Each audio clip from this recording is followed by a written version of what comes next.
Hello दोस्तों, welcome to my YouTube channel. तो जैसा कि आप लोग जानते हैं कि हम लोग यूपी पीसीएस 2026 के लिए घटना चक्र की सीरीज़ कवर कर रहे हैं और हमने शुरुआत की है इंडियन हिस्ट्री से। लास्ट वीडियो में हमने देखा कि मौर्यन एम्पायर और पोस्ट मौर्यन पीरियड से किस तरीके से सवाल पूछे गए हैं प्रीवियस ईयर्स में। इस वीडियो में हम लोग देखने वाले हैं कि गुप्ता और पोस्ट गुप्ता पीरियड से कैसे क्वेश्चंस आए हैं हमारे प्रीवियस ईयर में, वो सारे के सारे पीवाईक्यूज हम कवर करेंगे। अगर आपको इसका पीडीएफ चाहिए तो आप लोग टेलीग्राम चैनल से डाउनलोड कर सकते हैं। चैनल का लिंक आपको डिस्क्रिप्शन में मिल जाएगा, साथ ही कमेंट सेक्शन में भी पिन कर दूंगी। तो चलिए देखते हैं कि इस सेक्शन से किस तरीके से क्वेश्चन पूछे गए हैं। तो हमारा सबसे पहला क्वेश्चन है, Gupta dynasty ruled during. Gupta dynasty कौन से पीरियड में रूल कर रही थी? तो उनका टाइम पीरियड था 319 टू 500 एडी। ठीक है, एडी की बात हो रही है ये, मतलब कॉमन एरा। ठीक है, इसको हम सीई भी बोल सकते हैं। इसके बाद हम लोग देखते हैं, who of the following rulers had performed 4 अश्वमेधात। ऐसे कौन से रूलर थे जिन्होंने 4 अश्वमेध यज्ञ को परफॉर्म किया है? तो वो थे आपके प्रवरसेन फर्स्ट। ठीक है, ये वक्टक रूलर थे, प्रवरसेन फर्स्ट। इन्होंने 4 अश्वमेध यज्ञ परफॉर्म किए थे। ऑप्शन बी आपका करेक्ट हो जाएगा। अश्वमेध यज्ञ क्या होते हैं, ये चीजें हम लोग पढ़ चुके हैं। इसमें घोड़ा होता था जिसको छोड़ा जाता था, वो जिस भी टेरिटरी से निकलता था तो वो टेरिटरी उसी राजा की मानी जाती थी जो यज्ञ को परफॉर्म कर रहा है। ठीक है, अगर वो किसी और राजा की टेरिटरी से गुजर गया और वो राजा ने उसको रोक दिया, तो इसका मतलब होता था कि अब वॉर होगा उन दोनों के बीच में, और जो भी ज्यादा पावरफुल होगा तो वो टेरिटरी फिर उसको बिलोंग करेगी। तो इस तरीके से अश्वमेध यज्ञ हुआ करता था। Who is known as the Napoleon of India. Napoleon of India किसको कहा जाता है? ठीक है, तो नेपोलियन ऑफ इंडिया कहा जाता है समुद्रगुप्त को। तो आपका डी ऑप्शन करेक्ट हो जाएगा। Who is called the Napoleon of ancient India? Samudragupta. Option D correct है। Who among the following Gupta king had another name Devgupta. तो ऐसे कौन से गुप्ता किंग थे जिनका दूसरा नाम देवगुप्त था? तो ये थे हमारे चंद्रगुप्त सेकंड। ठीक है, इन्होंने विक्रमादित्य का टाइटल भी अज्यूम किया हुआ था। ठीक है, तो देवगुप्त भी बोलते हैं और विक्रमादित्य भी इन्होंने टाइटल लिया था। The first Gupta ruler to assume the title of Parama Bhagavata. Parama Bhagavata का जो टाइटल था वो कौन से रूलर ने लिया था? तो वो लिया था समुद्रगुप्त ने। ऑप्शन बी आपका करेक्ट हो जाएगा। यह हमें कॉपर प्लेट इंस्क्रिप्शन से पता चलता है। ठीक है, the first Gupta ruler to assume the title of Parama Bhagavata. Parama Bhagavata का टाइटल किन्होंने लिया है? समुद्रगुप्त। ऑप्शन बी करेक्ट है। The Allahabad pillar inscription is associated with which one of the following. Allahabad में जो पिलर का इंस्क्रिप्शन है, तो उससे हमें किसके बारे में जानकारी मिलती है? तो हमें उससे जानकारी मिलती है समुद्रगुप्त के बारे में। अगर हम गुप्ता पीरियड की बात करें तो इसके अलावा मौर्यंस में देखें तो अशोक के बारे में भी जानकारी मिलती है, इसलिए इसका ऑप्शन सी और डी दोनों करेक्ट हो जाएगा। ठीक है, हम लोग ने मौर्यन पीरियड में देखा है कि अशोक जो है कई सारे स्टोन के पिलर्स अलग अलग जगह पर बनवाते थे, जिसमें वो चीजें इंस्क्राइब करवाया करते थे, और उन्हीं के पिलर में समुद्रगुप्त की भी चीजें इंस्क्राइब की गई हैं। ठीक है, तो इसमें दोनों का मेंशन है, तो सी और डी आपका दोनों ऑप्शन करेक्ट होगा। The Ashoka pillar at Allahabad provides information about the reign of. Ashoka का जो पिलर है इलाहाबाद में, तो वो किसके टाइम पीरियड के बारे में हमें जानकारी देते हैं? तो वो समुद्रगुप्त के बारे में। ऑप्शन डी करेक्ट है। प्रयाग प्रशस्ति tells about the military campaign of. Prayag प्रशस्ति, वही प्रयाग मतलब इलाहाबाद, और प्रशस्ति मतलब तारीफ करना, है ना। तो ये जो इंस्क्रिप्शन है इलाहाबाद का, उसी को कहा जाता है प्रयाग प्रशस्ति। तो ये किसके मिलिट्री कैंपेन के बारे में बताते हैं? समुद्रगुप्त के बारे में। ऑप्शन बी करेक्ट है। नेक्स्ट क्वेश्चन देखेंगे कि what was the name of the ruler of Kaushal in Samudragupta's Prayag Prashasti. अब समुद्रगुप्त के प्रयाग प्रशस्ति में किस मतलब कौशल के जो राजा थे वो कौन थे, ये बताना है। तो कौशल के राजा थे आपके महेंद्र। ठीक है, ऑप्शन सी जो है करेक्ट हो जाएगा। उनका मेंशन किया हुआ है प्रयाग प्रशस्ति में। N inscription bye which of the following is found on the pillar containing Prayag प्रशस्ति ऑफ समुद्रगुप्त। तो इसमें हमें बताना है कि और किसका इंस्क्रिप्शन मिलता है हमको प्रयाग प्रशस्ति जो समुद्रगुप्त का है, उसमें किसका और इंस्क्रिप्शन देखने के लिए मिलेगा? तो वो जहांगीर का था। तो ऑप्शन ए जो है आपका करेक्ट हो जाएगा। जहांगीर मुगल पीरियड से बिलोंग करेंगे। ठीक है, मुगल एम्परर थे।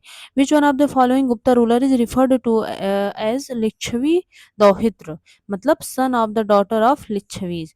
तो ये किसको कहा जाता है? ये कहा जाता है समुद्रगुप्त को। ठीक है, समुद्रगुप्त के फादर कौन थे? समुद्रगुप्त के फादर थे चंद्रगुप्त फर्स्ट। ठीक है, और उनकी माँ का नाम था कुमार देवी, जो कि लिच्छवी प्रिंसेस थी। तो इस वजह से इनको लिच्छवी दौहित्र कहा जाता है। फिर इसके बाद देखते हैं, पृथिव्याह प्रथम वीर, मतलब पृथ्वी के प्रथम वीर वॉज द टाइटल ऑफ। ये किसका टाइटल था? पृथिव्याह प्रथम वीर, ये किसका टाइटल था हमें बताना है। तो ये समुद्रगुप्त का टाइटल था। ऑप्शन ए आपका करेक्ट है। नेक्स्ट क्वेश्चन देखेंगे, read the following statement. Harisena was the famous poet of Samudragupta's court. जो हरिसेन थे वो समुद्रगुप्त के कोर्ट में फेमस पोएट थे। ठीक है। ही कंपोज द एपिक देवी चंद्रगुप्तम। तो उन्होंने एक एपिक लिखा है जिसका नाम है देवी चंद्रगुप्तम। उन्होंने किसने? हरिसेन ने। ठीक है। He was also the author of Prayag प्रशस्ति, और उन्होंने प्रयाग प्रशस्ति भी लिखा है। तो देखिए इसमें से ये चीज सही है कि हरिसेन समुद्रगुप्त के कोर्ट में रहा करते थे और उन्होंने ही प्रयाग प्रशस्ति जो इलाहाबाद इंस्क्रिप्शन है उन्होंने ही लिखा है, ये बात भी सही है। लेकिन देवी चंद्रगुप्तम उन्होंने नहीं लिखा है। तो आपका ऑप्शन कौन सा करेक्ट हो जाएगा? 1 और 3 means option D. Option D correct है। देवी चंद्रगुप्तम किसने लिखा है? ये लिखा है विशाखा दत्त ने। ठीक है, इसको भी हमें याद रखना है। मैच लिस्ट वन, मतलब मैचिंग करना है। Samudragupta's contemporary kings of south India और देयर किंगडम्स। ठीक है, समुद्रगुप्त के जो कंटेम्प्रेरी साउथ इंडिया में जो रूलर्स थे उनके बारे में दिया हुआ है और उनके किंगडम। तो हमें बताना है कि कौन सा करेक्ट होगा मैच। धनंजय है, नील राजा, उग्रसेन और विष्णुगोप। तो हम लोग देखेंगे कि जो धनंजय हैं ये बिलोंग करते थे कुस्थलपुरा। ठीक है। इसके अलावा देखेंगे अगर हम नील राजा, तो ये बिलोंग करते हैं हमारे अवमुक्त से। ये आप इसको ऐसे मैच भी कर सकते हैं, ये अवमुक्त से। इसके बाद हम देखते हैं उग्रसेन, ये पलाका और विष्णुगोप कांची। तो आपका ऑप्शन कौन सा करेक्ट हो जाएगा? Option C. The iron column located in the courtyard of Delhi's Quwwat-ul-Islam Mosque is retention of। तो जो कुव्वत उल इस्लाम जो दिया हुआ है, ये कुतुब मीनार की बात हो रही है। तो दिल्ली के कुतुब मीनार में कौन सा जो आयरन का पिलर है वो रखा हुआ है? तो ये कौन सा पिलर है? ये चंद्र का पिलर है। ठीक है। ये मेरौली पिलर हम इसको बोलते हैं। तो ये चंद्र का पिलर है। चंद्रगुप्त सेकंड की यहाँ पर बात हुई है तो उसमें सिर्फ मेंशन किया हुआ है चंद्र। तो ठीक है, इसलिए इसका ऑप्शन बी करेक्ट होगा। इसके बाद हम देखेंगे which Gupta ruler assume the throne after killing his elder brother. ऐसे कौन से गुप्ता रूलर हैं जिन्होंने अपने बड़े भाई को मारने के बाद राजगद्दी को अपना लिया था, मतलब थ्रोन अज्यूम किया। तो ऐसे कौन से राजा हैं हमारे? ऐसे हैं चंद्रगुप्त सेकंड। ठीक है। चंद्रगुप्त सेकंड के जो बड़े भाई थे उनका नाम रामागुप्त था, और वो थोड़ा सा मतलब बहुत स्ट्रांग रूलर नहीं थे। वो हुनाज के इन्वेजन को, जो सकास के इन्वेजन है उनको रोक नहीं पा रहे थे। इसकी वजह से इन्होंने अपने बड़े भाई को किल कर दिया और उसके बाद उनकी वाइफ के साथ शादी भी कर ली और राजा बन गए। ठीक है। शक के इन्वेजन को रोक नहीं सकते थे, इस वजह से उन्होंने ऐसा किया। विच dynasty was distracted the most by the Hunas invasion. ऐसी कौन सी डायनेस्टी थी जो सबसे ज्यादा डिस्ट्रैक्टेड होती है हुनाज के इन्वेजन की वजह से?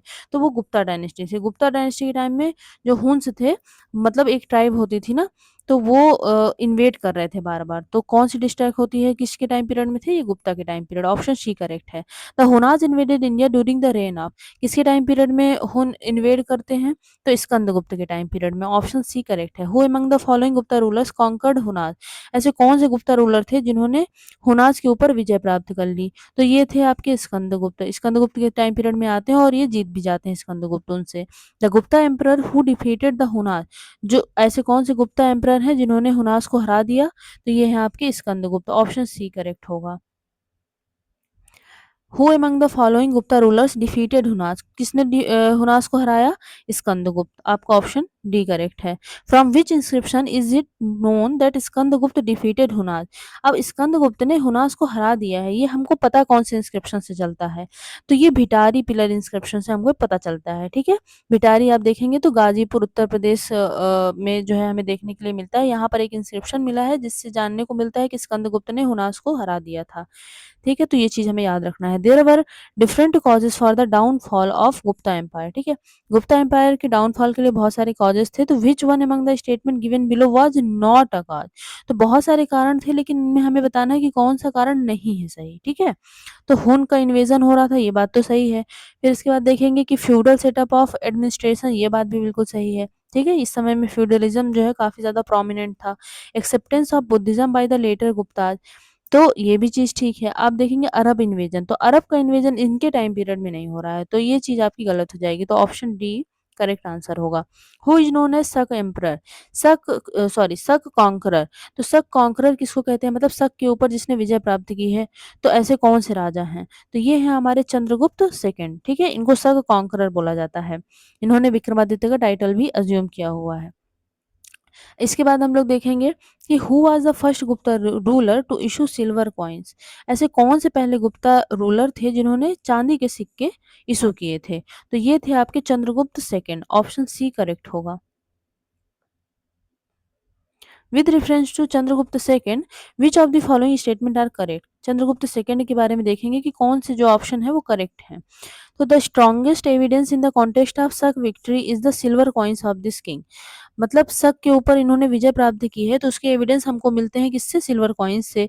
और उसके बाद देखने को मिल रहा है कि the weight of this coins used to be about 33 grains, और इनका जो ये कॉइन्स होते थे इनका वेट होता था 33 ग्रेन्स। तो कौन सी स्टेटमेंट सही है हमें बताना है। तो ये दोनों ही स्टेटमेंट बिल्कुल सही है, तो आपका ऑप्शन ए करेक्ट हो जाएगा, both 1 and 2। After conquering the Shakas which of the following metal coins were introduced by Chandragupta second. जब शक से जीत जाते हैं चंद्रगुप्त सेकंड तो कौन से मेटल के कॉइन जो है इंट्रोड्यूस करते हैं? तो ये सिल्वर के कॉइन इंट्रोड्यूस करते हैं, चांदी के। ऑप्शन बी करेक्ट हो जाएगा। Fahien the Chinese pilgrim travelled to India during the reign of. जो देखिए चाइनीज पिलग्रिम थे फाहियान, ठीक है, तो वो किसके टाइम पीरियड में इंडिया में आते हैं? तो वो चंद्रगुप्त सेकंड के टाइम पीरियड में आते हैं। तो ऑप्शन बी आपका करेक्ट हो जाएगा। यूपीएससी 2025 का क्वेश्चन है। The famous Chinese pilgrim Fa Yan visited India during the reign of Chandragupta II. Option B correct है। In which dynasty did Chandragupta II marry his daughter Prabhavati and strengthen his position? तो Chandragupta second ने अपनी बेटी प्रभावती की शादी कौन सी dynasty में की थी? तो ये इन्होंने की है वक्टक डायनेस्टी में। ठीक है, बाद में जो इनके राजा होते हैं, मतलब प्रभावती के जो हस्बैंड होते हैं उनकी डेथ हो जाती है, उनका छोटा सा बच्चा होता है, तो उनके बिहाफ में वो रूल भी करती हैं। ठीक है, उसके बाद देखते हैं Prabhavati Gupta was the ruler of कहाँ की? वक्टक डायनेस्टी। ऑप्शन सी करेक्ट है। Consider the following about the king प्रवर सेन। अब प्रवर सेन के बारे में हमें चीजें देखना है और बताना है कि कौन से स्टेटमेंट करेक्ट है। ठीक है, he was the real founder of Vakataka dynasty, Pravarasena real founder. ठीक है, यहाँ पे रियल फाउंडर की बात हो रही है, ओरिजिनल वाले नहीं। His empire extended from Bundelkhand in north to Hyderabad in south. इनका जो एम्पायर था वो बुंदेलखंड नॉर्थ में और साउथ में हैदराबाद तक एक्सटेंड करता था। He succeeded his father king Vindhyashakti. तो ये इन्होंने सक्सीड किसको किया था? इनके फादर विंध्य शक्ति, यानी इनके फादर का नाम विंध्य शक्ति था। He is mention in Puranas, और प्रवर सेन का मेंशन किया गया है किसमें? पुराणों में। तो क्या ऑप्शन आपका करेक्ट हो जाएगा? ये सारे के सारे करेक्ट हैं, आपका ऑप्शन डी जो है वो करेक्ट हो जाएगा। ठीक है, चलिए आगे बढ़ते हैं। Which of the following is not correctly match. अब हमें बताना है कि कौन सा सही नहीं है। तो कुमार गुप्त फर्स्ट के बारे में हमें मंदसौर इंस्क्रिप्शन से पता चलता है, ये बात ठीक है। पातिक के बारे में या पतिक के बारे में तक्षशिला इंस्क्रिप्शन से पता चलता है, ये भी सही है। प्रभावती गुप्ता के बारे में हमें उदयगिरी केव इंस्क्रिप्शन से पता चलता है, ये चीज सही नहीं है। ठीक है, उदयगिरी केव इंस्क्रिप्शन से हमें चंद्रगुप्त सेकंड के बारे में पता चलता है। तो यही ऑप्शन जो है आपका इनकरेक्ट हो जाएगा, हमें इनकरेक्ट ही बताना है, नॉट करेक्ट। और समुद्रगुप्त के बारे में ईरान इंस्क्रिप्शन से। ठीक है, ये ईरान जो है मध्य प्रदेश में है। चलिए आगे बढ़ते हैं। Which of the following inscription is known as the first advertisement of the world. ऐसा कौन सा इंस्क्रिप्शन है जिसको first advertisement of the world कहते हैं? तो ये है आपका दसपुर इंस्क्रिप्शन। ठीक है, दसपुर इंस्क्रिप्शन को, इसमें सिल्क ट्रेड रूट जो था ना, तो उसका जो है प्रचार किया जाता है, उसका ऐड किया गया है, तो इसकी वजह से इसको वर्ल्ड का सबसे पहला एडवर्टाइजमेंट बोला जाता है। दसपुर इंस्क्रिप्शन याद रखना है हमें। चलिए आगे बढ़ते हैं। मंदसौर प्रशस्ति presents the details of achievements of which ruler. जो मंदसौर प्रशस्ति है तो वो कौन से रूलर के बारे में, कौन से रूलर की अचीवमेंट के बारे में बताती है? तो अभी हमने देखा है कि मंदसौर प्रशस्ति कुमारगुप्त फर्स्ट से रिलेटेड है, तो ऑप्शन डी आपका करेक्ट हो जाएगा। Which of the following inscription reveals information about silk weavers guild. तो ऐसा कौन सा इंस्क्रिप्शन है जिससे हमें सिल्क वेवर्स गिल्ड के बारे में पता चलता है? गिल्ड क्या होते हैं जानते हैं ना, मर्चेंट्स का जो ग्रुप हुआ करता था उसी को बोलते थे गिल्ड। तो हम देखते हैं कि दसपुर इंस्क्रिप्शन, जिसको हम लोग क्या बोलते हैं कि वर्ल्ड का सबसे पहला एड शो करता है, तो दसपुर इंस्क्रिप्शन ऑप्शन ए जो है आपका करेक्ट हो जाएगा। चलिए आगे देखते हैं। In relation to the Dasapura inscription of Kumaragupta and Bandhuvarman which statement is incorrect. हमको इनकरेक्ट बताना है यहाँ पर। ठीक है, the inscription mentions the construction of the sun temple by the guild of silk weavers. Sun जो ये क्या है, ये इंस्क्रिप्शन बताता है जो सिल्क वीवर्स थे उनका जो गिल्ड था उन्होंने सन टेम्पल बनवाया उसके बारे में। It is oldest example of the advertisement. Advertisement का जो है सबसे ओल्डेस्ट एग्जाम्पल है, ये भी बात सही थी। The inscription also refers to Dasapura as Pashchimapura. तो दसपुर को पश्चिमपुर भी कहा गया, ये भी चीज ठीक है। The inscription was composed bye Bhavabhuti. इस इंस्क्रिप्शन को किसने कंपोज किया है? भावभूति ने। तो ये चीज आपकी गलत हो जाएगी। ठीक है, तो आपका ऑप्शन डी जो है करेक्ट हो जाएगा। ये कंपोज किया गया था वत्स भट्टी के द्वारा। चलिए, अब यहाँ पर मैच करना है किंग्स हैं और उनकी क्वींस हैं, तो इनको हमें मैच करना है। तो चंद्रगुप्त, चंद्रगुप्त अगर सिर्फ चंद्रगुप्त लिखा है तो हम चंद्रगुप्त फर्स्ट ही समझेंगे ऑब्वियसली। तो ये जो है इनकी जो क्वीन थी वो कौन थी? इनकी क्वीन थी आपकी कुमार देवी, ठीक है, जो समुद्रगुप्त की माँ थी। तो इसका ऑप्शन 3 करेक्ट हो जाएगा। फिर उसके बाद देखते हैं कि समुद्रगुप्त। तो जो समुद्रगुप्त की क्वीन थी उनका नाम था दत्ता देवी, आपका ऑप्शन ए 1। फिर उसके बाद देखते हैं चंद्रगुप्त सेकंड। जो चंद्रगुप्त सेकंड की वाइफ थी उनका नाम था कुबेर नागा, और कुमारगुप्त फर्स्ट अनंत देवी। तो आपका ऑप्शन ए करेक्ट हो जाएगा। विच one of the following is the correct sequence of administrative division during the Gupta period? तो गुप्ता पीरियड में जो एडमिनिस्ट्रेटिव डिवीजन था उसका हमें करेक्ट सीक्वेंस बताना है। ठीक है, अब चलिए देखते हैं कि क्या है ऑप्शन हमारे। ठीक है, ऑप्शन में है भुक्ति, विषय, वीथी और ग्राम।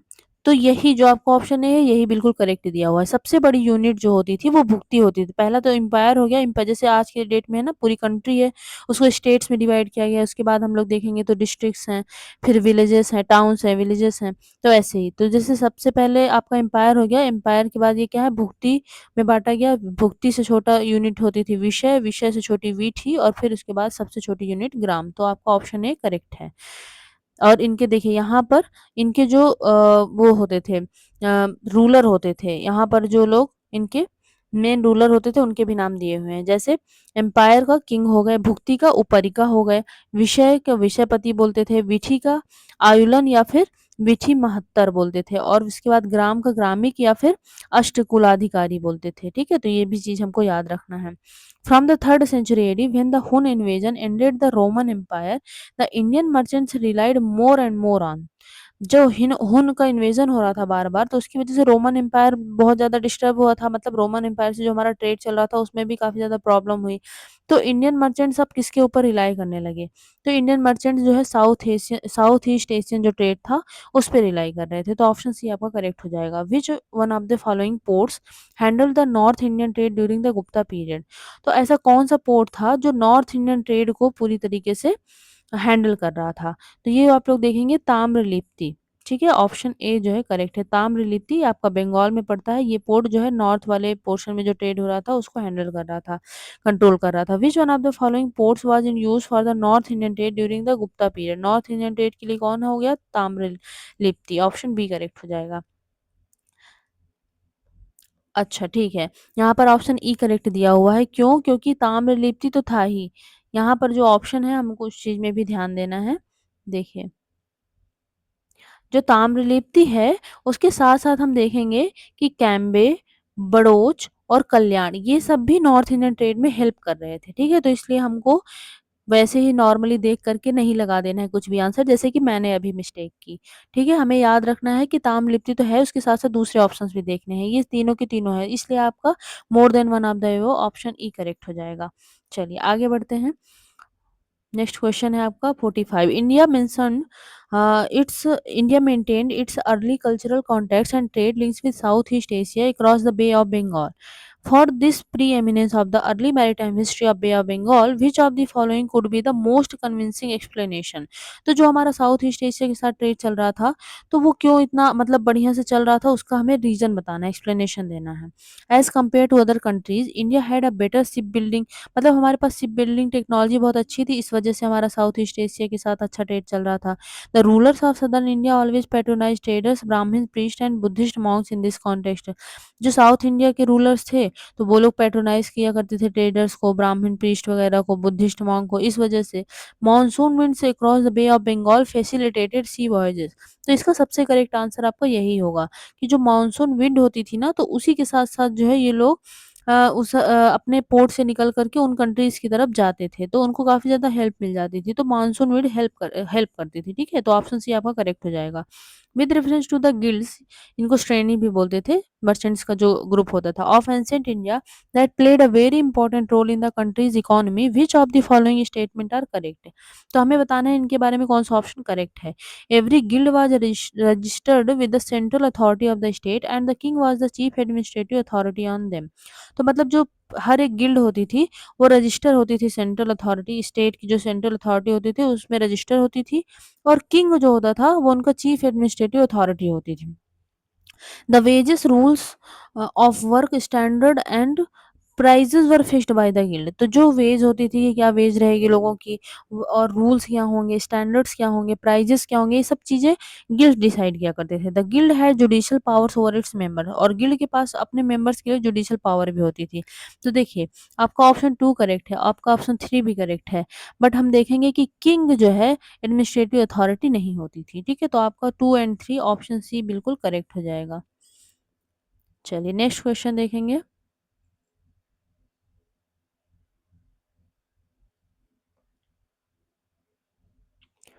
Centers located in Gujarat, Bengal, Deccan and Tamil country during the Gupta period were associated with which of the following? तो जो सेंटर्स हैं कौन कौन से, गुजरात में, बंगाल, डेक्कन और तमिल कंट्रीज में, तो ये मतलब कौन सी चीज़ों से कनेक्टेड थे आपस में, कौन सी चीज़ों से एसोसिएटेड थे। तो ये टेक्सटाइल मैन्युफैक्चरिंग से एसोसिएटेड है। ठीक है, तो ऑप्शन ए आपका करेक्ट हो जाएगा। इन एंशिएंट पीरियड विच वर्ण वाज आल्सो कॉल्ड एज सार्थवाहा। तो एंशिएंट टाइम में सार्थवाहा जो है किस वर्ण को कहा जाता था, तो ये वैश्य को कहा जाएगा। क्यों? क्योंकि ये एक्चुअल में कहा जाता था जो मर्चेंट्स का ग्रुप होता था उनको बोलते थे सार्थवाह। और मर्चेंट्स कौन होते थे, जो मर्चेंट क्लास होती थी उनको, वो वैश्य वर्ण से बिलोंग किया करते थे। ठीक है, तो इस वजह से वैश्य को बोलेंगे। Option C, who among the following is known for his work on medicine during the Gupta period.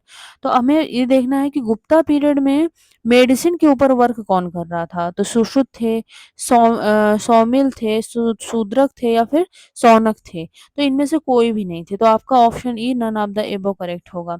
क्योंकि जो सुश्रुत हैं इनको फादर ऑफ सर्जरी तो कहते ही हैं।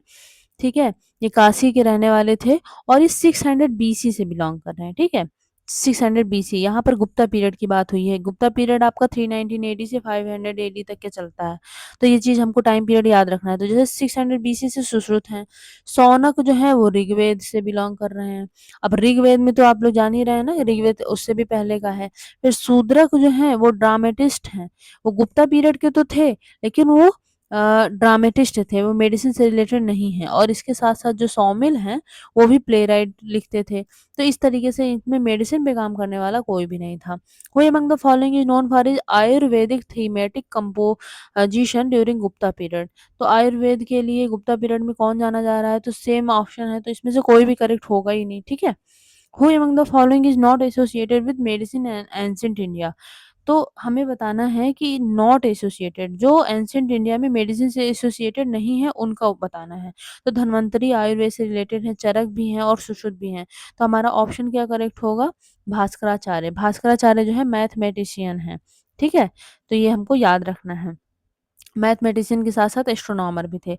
Lilavati was written by, Lilavati book है वो किसने लिखी है, वो लिखी है भास्कराचार्य जी ने। ठीक है, उसके बाद देखते हैं with reference to the scientific progress of ancient India which of the statement given below are correct है।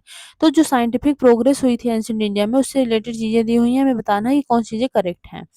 Different kinds of specialised surgical instrument were in common use by AD first century. मतलब अलग अलग तरीके के surgical instrument उस time period में common हो गए थे। मतलब first AD, first century AD की बात हो रही है। Transplant of internal organs in the human body had begun by the beginning of AD third century. Third century AD की बिगनिंग में हम देखेंगे कि जो इंटरनल ऑर्गन्स होते थे उनका ट्रांसप्लांटेशन स्टार्ट हो गया था। ठीक है, जैसे अभी भी ट्रांसप्लांट किया जाता है ना, तो वही बोल रहे हैं कि थर्ड सेंचुरी एडी में ये चीज स्टार्ट हो गई थी।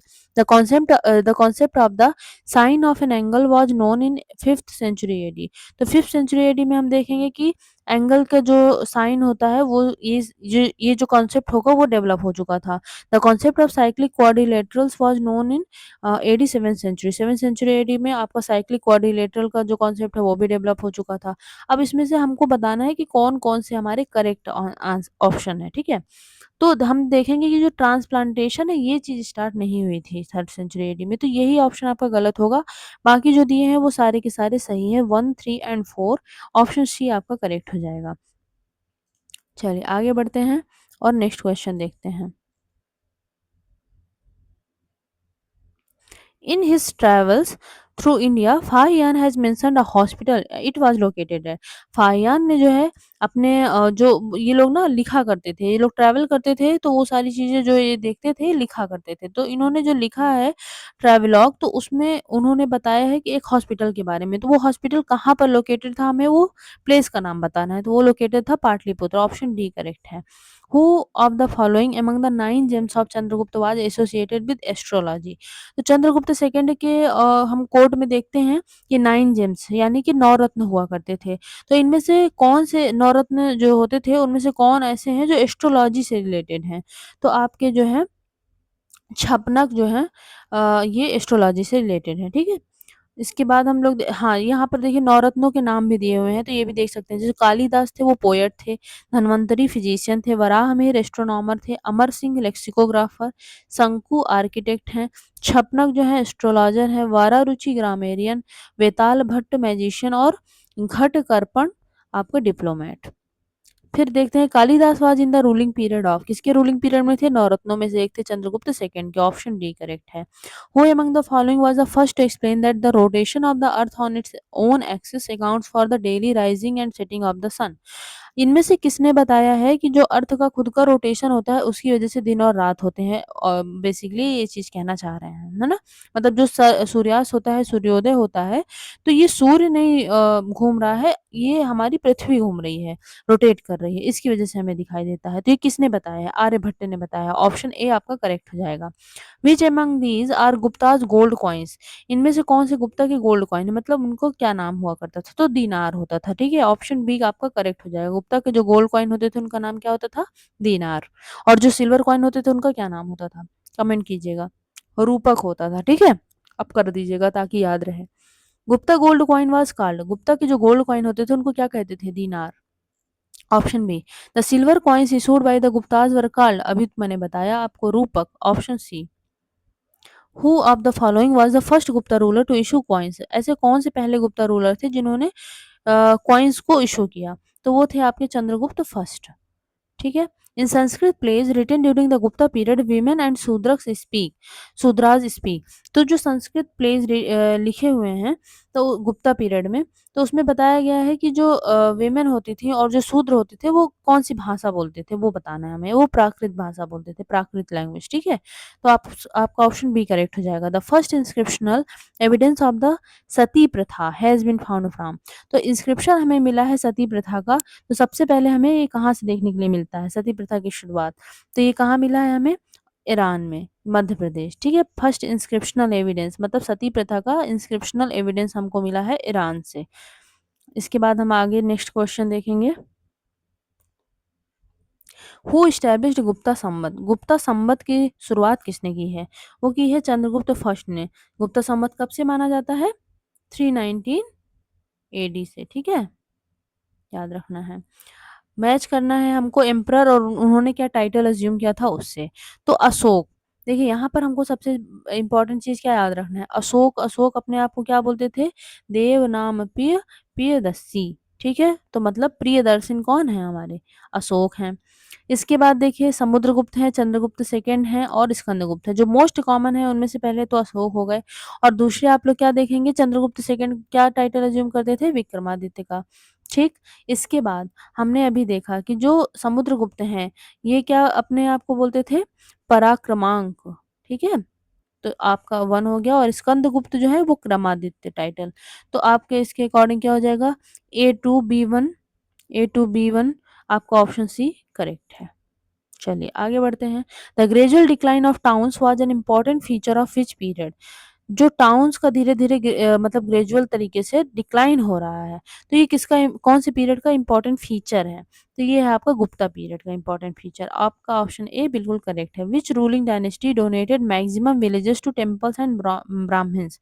ऐसी कौन सी डायनेस्टी थी जिसने बहुत सारे मतलब maximum number of villages donate किए हैं किसको? टेम्पल्स मतलब sorry, which ruling dynasty donated maximum villages to temples and Brahmins.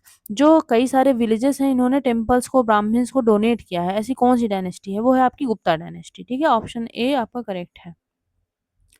चलिए आगे बढ़ते हैं। In ancient India which dynasty's rule is considered as the golden age. तो हमारे प्राचीन इतिहास में कौन सी डायनेस्टी के रूल को गोल्डन एज कहा जाता है? तो गुप्ता पीरियड को बोला जाता है golden age of India. Option C correct है। During which age did women enjoy equality with man. तो कौन से पीरियड में वीमेन और मेन में इक्वालिटी होती थी? ठीक है, तो ये आप लोग देखेंगे किसी भी पीरियड में नहीं होती थी। ठीक है, जब हमारा ऋग्वैदिक पीरियड था उसके बाद से हमारा लेटर वैदिक पीरियड से विमेन के साथ इक्वालिटी कभी हुई ही नहीं है। तो आपका ऑप्शन है D, none of these. What was the land revenue rate in Gupta age. Land revenue का रेट क्या था गुप्ता पीरियड में? तो 6 पार्ट ऑफ द प्रोडक्शन, यानी 1/6। ठीक है, चलिए आगे देखते हैं। ऑप्शन बी आपका करेक्ट हो गया ना। What is the land revenue rate in religious books. Religious books में लैंड रेवेन्यू का क्या रेट दिया हुआ है? 1/6। Option C. What is the valid tax according to Hindu law. Hindu law के अकॉर्डिंग अगर हम देखें तो वैलिड टैक्स क्या होगा? 1/6 of the yield. Option B. चलिए नेक्स्ट क्वेश्चन देखेंगे। Which type of land was called aprahata without cultivated forest land. Without cultivated forest land जो होती थी उसको बोलते थे अप्रहात। ठीक है, with reference to the history of India the terms kulyavapa और द्रोण वापा डिनोट। तो जो आपके टर्म्स है कुल्य वापा और द्रोण वापा, ये किस चीज को डिनोट कर रहे हैं? मेजरमेंट ऑफ लैंड को डिनोट करते हैं। ठीक है, यूपीएससी 2020 में पूछा गया था। The Gupta empire granted tax free agrarian land to which of the following. तो जो गुप्ता रूलर्स थे तो ये tax free land, agrarian land जो होती थी वो किसको डोनेट किया करते थे? ये ब्राह्मण्स को देते थे। ऑप्शन सी आपका करेक्ट हो जाएगा। इन ancient India the irrigation tax was called. जो इरिगेशन टैक्स होता था उसको क्या बोला जाता था एंशिएंट इंडिया में? ठीक है, सिंचाई के लिए जो टैक्स लगाया जाता था उसको बोलते थे उदक भाग। ठीक है, उदक मीन्स होता है वाटर, तो उदक भाग बोलते थे आपका इरिगेशन टैक्स को। इसके अलावा जो है दूसरे टर्म्स भी दिए हुए हैं। उपरनिका तो जो है वो रूलर होते थे, मतलब उपरनिका किसको है? Tax on farmers living on the land, जो लैंड पे रह रहे हैं उनके ऊपर जो टैक्स लिया जाता था वो उपरनिका हो गया। उद्रांग देखेंगे तो land tax was called udranga in Gupta inscription, land tax होता था ये। अब हिरण्य जो होता था वो क्या होता था? टैक्स इन कैश, मतलब जो कैश में टैक्स दिया जाता था ना उसको हिरण्य बोलते थे, इसके लिए कैश ही देना पड़ता था। The irrigation device called sorry araghatta was. तो अराघट्टा किसे बोलते हैं? जो हमने देखा है ना पर्शियन व्हील डेवलप हो गया था। ठीक है, तो इसमें क्या होता था? ये व्हील होता था और इसमें ना कुछ ऐसे कंटेनर्स लगे होते थे और ये क्या करता था? ये घूमता रहता था गोल गोल। तो ये गोल-गोल घूमता रहता था और ये कंटेनर में पानी भर के जैसे इस साइड आप इसको अगर रोटेट करेंगे तो इस यहाँ से पानी भरते हुए जाता था और फिर इधर ये पानी गिराता था और यहाँ से कैनाल्स के थ्रू चीज़ें जो है खेतों में एग्रीकल्चरल लैंड में चली जाती थी वाटर। तो ये अराघट्टा जो है तो क्या बोला गया है? अ वाटर बैग, मतलब किसे बोला गया है? यहाँ पर ये एक्सप्लेनेशन दिया हुआ है तो हमें बताना है करेक्ट ऑप्शन कौन-सा होगा। A water bag made of leather नहीं, a large wheel with earthen pots, earthen pots लगे हुए हैं, एक लार्ज व्हील है tied to the outer ends of its spokes. ये ऑप्शन आपका करेक्ट है, तो ऑप्शन बी जो है वो बिल्कुल करेक्ट हो जाएगा। चलिए आगे बढ़ते हैं। In third century AD Warangal was famous for. तो वारंगल किसके लिए फेमस था? आयरन इम्प्लीमेंट्स के लिए। ऑप्शन सी करेक्ट है। With reference to the period of Gupta dynasty in ancient India the towns Ghantasala, Kadura और Chaul were well known as. तो गुप्ता डायनेस्टी में जो सिटीज थी, टाउन्स थे घंटासाला, कादुरा और चौल, तो ये किसके लिए जाने जाते थे?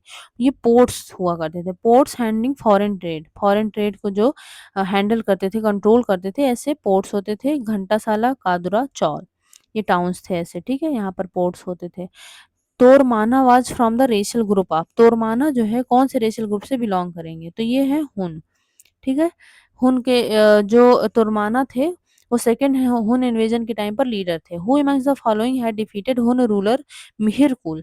तो हुन के जो रूलर थे उनका नाम था मिहिरकुल, उनको किसने हराया? उनको हराया है यशोधर्मन ने। ठीक है, चलिए आगे देखते हैं। Chinese traveller Sung Yun came to India in. तो सुंग यू इंडिया आते हैं किस टाइम पीरियड में? तो आप लोग देखेंगे इसका ऑप्शन करेक्ट है ई। क्यों ई करेक्ट है? अभी मैं आपको इसको एक्सप्लेन करती हूँ, क्योंकि ये जितने भी टाइम पीरियड दिए हुए हैं इस टाइम पीरियड में ये आते ही नहीं हैं। ये आते हैं 518 से 521 एडी 3 साल के लिए, ठीक है? तो उसमें जो है ऐसा कोई टाइम पीरियड दिया नहीं है, इसलिए आपका ऑप्शन ई करेक्ट होगा। The Chinese pilgrim who visited India in the early 6th century was. ऐसे चाइनीज़ पिलग्रिम जो 6th सेंचुरी एडी में इंडिया में विजिट करते हैं। कौन है वो? वो है सुंग यू, ठीक है? 518 से 521 AD. According to Chinese source, Meghvarman, the ruler of Sri Lanka, sent a missionary to which of the following Gupta king for permission to build a Buddhist temple at Gaya। तो मेघवर्मन जो श्रीलंका के ruler थे, वो क्या करना चाहते थे? Buddhist temple बनाना चाहते थे गया में, तो उन्होंने मिशनरी भेजी थी परमिशन के लिए। कौन से गुप्ता किंग के पास में? तो ये समुद्रगुप्त के पास मिशनरी भेजते हैं। ऑप्शन बी आपका करेक्ट है। Read the following statement carefully. Gupta emperors claimed divine rights for themselves. Gupta emperor खुद के लिए डिवाइन राइट क्लेम करते हैं कि उनके पास दैवीय अधिकार है। Their administration was highly centralised. उनका जो एडमिनिस्ट्रेशन था वो बहुत ज़्यादा सेंट्रलाइज्ड होता था, ठीक है? केंद्रीय। They extended the tradition of land grants. उन्होंने लैंड ग्रांट मतलब ज़मीन जो डोनेट किया करते थे उसके ट्रेडिशन को बढ़ाया। तो देखिए ये चीज़ तो आपकी सही है और ये भी चीज़ सही है कि उन्होंने डिवाइन राइट्स जो है क्लेम किया था। लेकिन उनका एडमिनिस्ट्रेशन सेंट्रलाइज़ था? नहीं, क्योंकि उस समय में फ्यूडलिज़्म बहुत ज़्यादा डेवलप हो रहा था। तो आपका ऑप्शन 2 जो है वो करेक्ट नहीं है, इनकरेक्ट हो जाएगा। तो 1 एंड 3 ऑप्शन सी आपका बिल्कुल करेक्ट आंसर है। With reference to the forced labour को क्या कहा जाता है? टर्म दी गई है विष्ठी, ठीक है? बहुत बार ऐसे टर्म पूछ ली जाती है डायरेक्टली कि विष्ठी किसे कहते हैं? तो फोर्स्ड लेबर को बोलते हैं। तो forced labour vishti in India during the Gupta period which one of the following statement is correct? तो इनके बारे में हम कई सारी स्टेटमेंट दी है, हमें बताना है कौन से करेक्ट है। It was considered a source of income for the state, a sort of tax paid by the people. बिल्कुल सही है। तो इनको क्या किया जाता था? ये एक तरीके से स्टेट के लिए सोर्स ऑफ इनकम थे और ये जो काम करते थे ना वो टैक्स की तरीके से लिया जाता था कि ये टैक्स ही दे रहे हैं काम करके। और और ऑप्शन भी देख लेते हैं। It was totally absent in the Madhya Pradesh and Kathiawar region of the Gupta emperor. तो ऐसा बिल्कुल भी नहीं है कि ये एब्सेंट था मध्य प्रदेश और काठियावाड़ में। Forced labour forced labourer was entitled to weekly wages. तो इनको वीकली वेजेस मिलती थी। तो ऐसा भी बिल्कुल नहीं है। क्यों? क्योंकि इनको वेजेस मिलती ही नहीं थी ना, ये तो टैक्स दे रहे थे काम करके। तो ये चीज़ भी गलत हो गई। The eldest son of the labourer was sent as the forced labourer. तो जो लेबरर का बड़ा बेटा होता था उसी को भेजा जाता था फोर्स्ड लेबरर के तौर पर।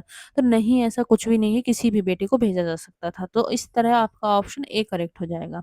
चलिए नेक्स्ट क्वेश्चन देखेंगे। The game of chess is said to have originated in. Chess जो गेम है वो कहाँ ओरिजिनेट हुआ है? इंडिया में हुआ है, ठीक है? चतुरंग गुप्ता पीरियड में जो है चतुरंग जो जिसे बोला जाता था, आज की डेट में उसी को चेस बोला जाता है। Mrichchhakatika an ancient Indian book written by Shudraka deals with. जो मृच्छकटिका शूद्रक ने लिखी है तो वो किससे मतलब उसके उसमें क्या चीजें दी हुई हैं वो हमें बताना है। The love affair of a rich merchant with a daughter of a courtesan. यही चीज दी हुई है मृच्छकटिका में। एक रिच मर्चेंट और कोर्टिसन की डॉटर के बीच में जो लव अफेयर है उसको दिखाया गया है। तो आपका ऑप्शन ए बिल्कुल करेक्ट हो जाएगा, ठीक है? चलिए आगे बढ़ते हैं। Whose contribution is there in ancient Sankhya darshan. तो जो हमारे फिलॉसफी हैं 6 फिलॉसफी हैं, ठीक है? तो उनमें से सांख्य फिलॉसफी एक है। तो सांख्य दर्शन में किसने कंट्रीब्यूट किया है हमें ये बताना है। तो कपिल सांख्य दर्शन के फाउंडर हैं आपके कपिल। तो ऑप्शन ए बिल्कुल करेक्ट हो जाएगा। इसके बाद देखते हैं the system of philosophy propounded bye Kapil मुनि। कपिल मुनि ने कौन सी फिलॉसफी प्रोपाउंड की है? Sankhya philosophy. Option B correct है। चलिए नेक्स्ट क्वेश्चन देखेंगे। Sankhya philosophy is propounded by. Sankhya philosophy किसने प्रोपाउंड की है? कपिल ने। Option C.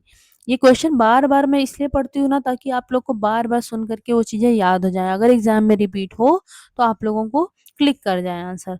With reference to the history of philosophical thought in India consider the following statement regarding Sankhya school. अब सांख्य स्कूल के बारे में कुछ चीजें दी हैं, हमको इन्हें देखना है और बताना है कि कौन सी चीजें करेक्ट हैं।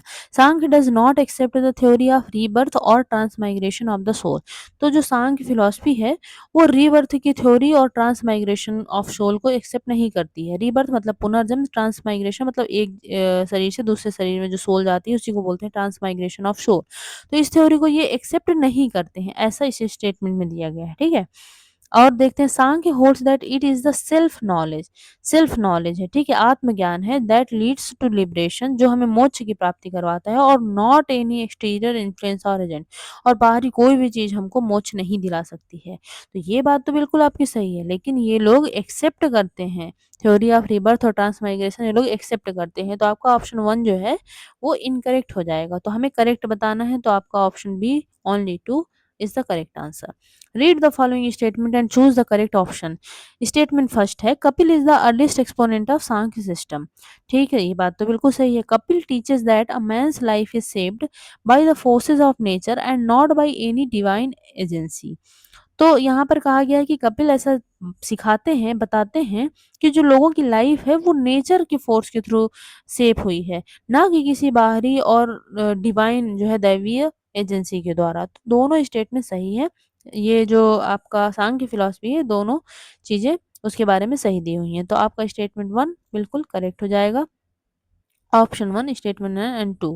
फिर उसके बाद देखते हैं Satkaryavada is the main doctrine of which philosophical system. तो सत कार्यवाद जो है कौन सी फिलोसफिकल सिस्टम का मेन डॉक्ट्रिन है? तो ये आप लोग देखेंगे कि सांख्य फिलोसफी का मेन डॉक्ट्रिन है। सत कार्यवाद कहता क्या है? सत कार्यवाद बोलता है कि कॉज एंड इफेक्ट, मतलब सत कार्यवाद का मतलब ही है कॉज एंड इफेक्ट, यानी अगर हम कोई चीज करते हैं तो उसका जरूर कुछ ना कुछ इफेक्ट होगा, लेकिन जब तक हमने उस किसी काम को नहीं किया तब तक वो इफेक्ट एग्जिस्ट नहीं करता है। ठीक है, ये चीज बोलते हैं कि किसी भी कॉज के साथ जो इफेक्ट है वो बिल्कुल अटैच्ड है। अगर आप कुछ भी चीज करेंगे, कुछ भी काम करेंगे, कोई भी एक्शन करेंगे, तो उसका इफेक्ट तुरंत जो है एग्जिस्ट करने लगेगा, लेकिन जब तक आपने वो काम नहीं किया है तो उसका कोई इफेक्ट जो है कहीं पर भी एग्जिस्ट नहीं करता है। इसी को बोलते हैं सत्कार्यवाद। तो ये फिलॉसफी मतलब कौन सी फिलॉसफी इसको जो है इस डॉक्ट्रिन को एक्सेप्ट करती है? Sankhya philosophy. Option C correct है। ये एक्सप्लेनेशन ही वही दिया हुआ है। चलिए, हु प्रोपेगेटेड योग दर्शन। अब योग दर्शन जो योग फिलॉसफी है इसको कौन बढ़ावा देते हैं? तो आप लोग जानते ही हैं, पतंजलि। कहीं चलिए आगे देखते हैं। द इन्वेंटर ऑफ योगावाद, योगा के इन्वेंटर कौन है? आपके पतंजलि। रामदेव बाबा तो नहीं है? देख लीजिएगा, वैसे तो पतंजलि ही है। Option C. What is called antaranga sadhana under अष्टांग योग। तो जो अष्टांग योग है उसके अंदर अंतरंग साधना किसको कहा जाता है? तो धारणा जो है उसको बोलते हैं अंतरंग साधना। सिर्फ धारणा को नहीं बोलते हैं। जो अष्टांग योग है ना, मतलब कि यहाँ पे 8 चीजें दी हुई हैं, जो उनमें से लास्ट 3 चीजें हैं, उन तीनों को क्या कहा जाता है? अंतरंग साधना। अब ये अष्टांग योग में 8 चीजें हैं क्या? तो ये आप देख सकते हैं। यम यम सोशल डिसिप्लिन को बोलते हैं नियम, मतलब पर्सनल डिसिप्लिन। आसन फिजिकल पोस्चर। प्राणायाम ब्रीथ कंट्रोल। प्रत्याहार विथड्रॉल ऑफ सेंसेस। धारणा कंसंट्रेशन। ध्यान मेडिटेशन। और लास्ट कौन सा है आपका? समाधि, यानी स्पिरिचुअल एब्जॉर्प्शन। ठीक है, तो ये अष्टांग योग हैं, और इनमें से जो लास्ट 3 हैं उनको हम लोग बोलते हैं अंतरंग साधना। Which one of the following is not part of Ashtanga yoga. इनमें से कौन सी ऐसा ऑप्शन है जो अष्टांग योग का पार्ट नहीं है? तो देखिए, हमने प्रत्याहार पढ़ लिया, धारणा ध्यान ये सब हमने देखा, लेकिन अनुस्मृति तो हमने नहीं पढ़ा। तो ऑप्शन ए आपका इनकरेक्ट है। The writer of Mahabhashya Patanjali was contemporary of. Mahabhashya के राइटर पतंजलि किसके कंटेम्प्रेरी थे? कौन से रूलर के कंटेम्प्रेरी थे? तो हम लोग देखेंगे पुष्यमित्र शुंग के कंटेम्प्रेरी थे। ठीक है, चलिए, पुष्यमित्र शुंग जो है किस टाइम पीरियड में थे? 184 to 148 BC. The founder of school of Nyaya, जो स्कूल आपका न्याय है उसके फाउंडर कौन है? उसके फाउंडर है गणेश और उड़ायन। तो बी एंड डी आपका दोनों ही ऑप्शन करेक्ट होगा। ठीक है, school was the result of revolutionary work किसने किया था? उडायन, या फिर उडायनाचार्य भी बोलते हैं, और उसके बाद गंगेश। तो दोनों ही ऑप्शन आपके करेक्ट करेक्ट हैं। Live well as long as you live well even by borrowing for once cremated there is no return. This rejection of after life is an aphorism of the. अब देखिए, ऐसी कौन सी philosophy है जो बात कर रही है कि बहुत ही आराम से जिए, बहुत अच्छे से जिए। आप लोगों को अगर उधार मांग कर खर्च करना पड़ रहा है तो उधार मांग कर खर्च करिए, क्योंकि अगर एक बार आप मर गए, एक बार आप क्रीमेटेड हो गए, तो उसके बाद आपको वापस लौटकर नहीं आना है। ऐसी कौन सी फिलॉसफी है?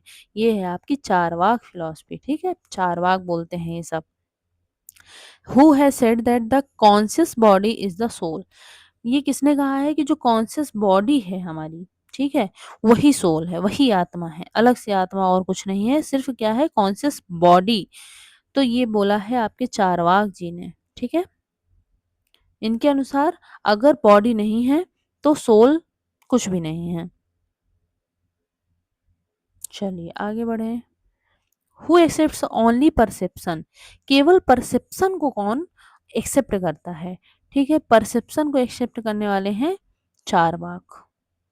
विच one of the following is highest value according to Charvaka, Charvaka के अनुसार हाईएस्ट वैल्यू किस चीज को दी गई है, धर्म, अर्थ, काम, मोक्ष, भक्ति, तो काम को दी गई है, ठीक है। वो बोलते हैं कि जो डिजायर्स होती हैं तो ये मतलब खराब चीज नहीं है, बहुत ही अच्छी चीज है, मतलब एक तरीके से वो काम को बोलते हैं कि वैल्यू करते हैं, मतलब यहाँ पर यही चीज बताई गई है। चार वाक के बारे में बहुत ही डिटेल में पूरा दिया गया है, ये आप पढ़ सकते हैं पीडीएफ से भी। चारवाक डिड नॉट बिलीव, ये बिलीव, ये बोलते थे ना कि तपस्या वपस्या करने की कोई जरूरत नहीं है, ठीक है। क्या बोलते हैं, रिजेक्ट और रिजेक्टिंग प्लेजर, या फिर प्लेजर को रिजेक्ट करने की भी कोई जरूरत नहीं है।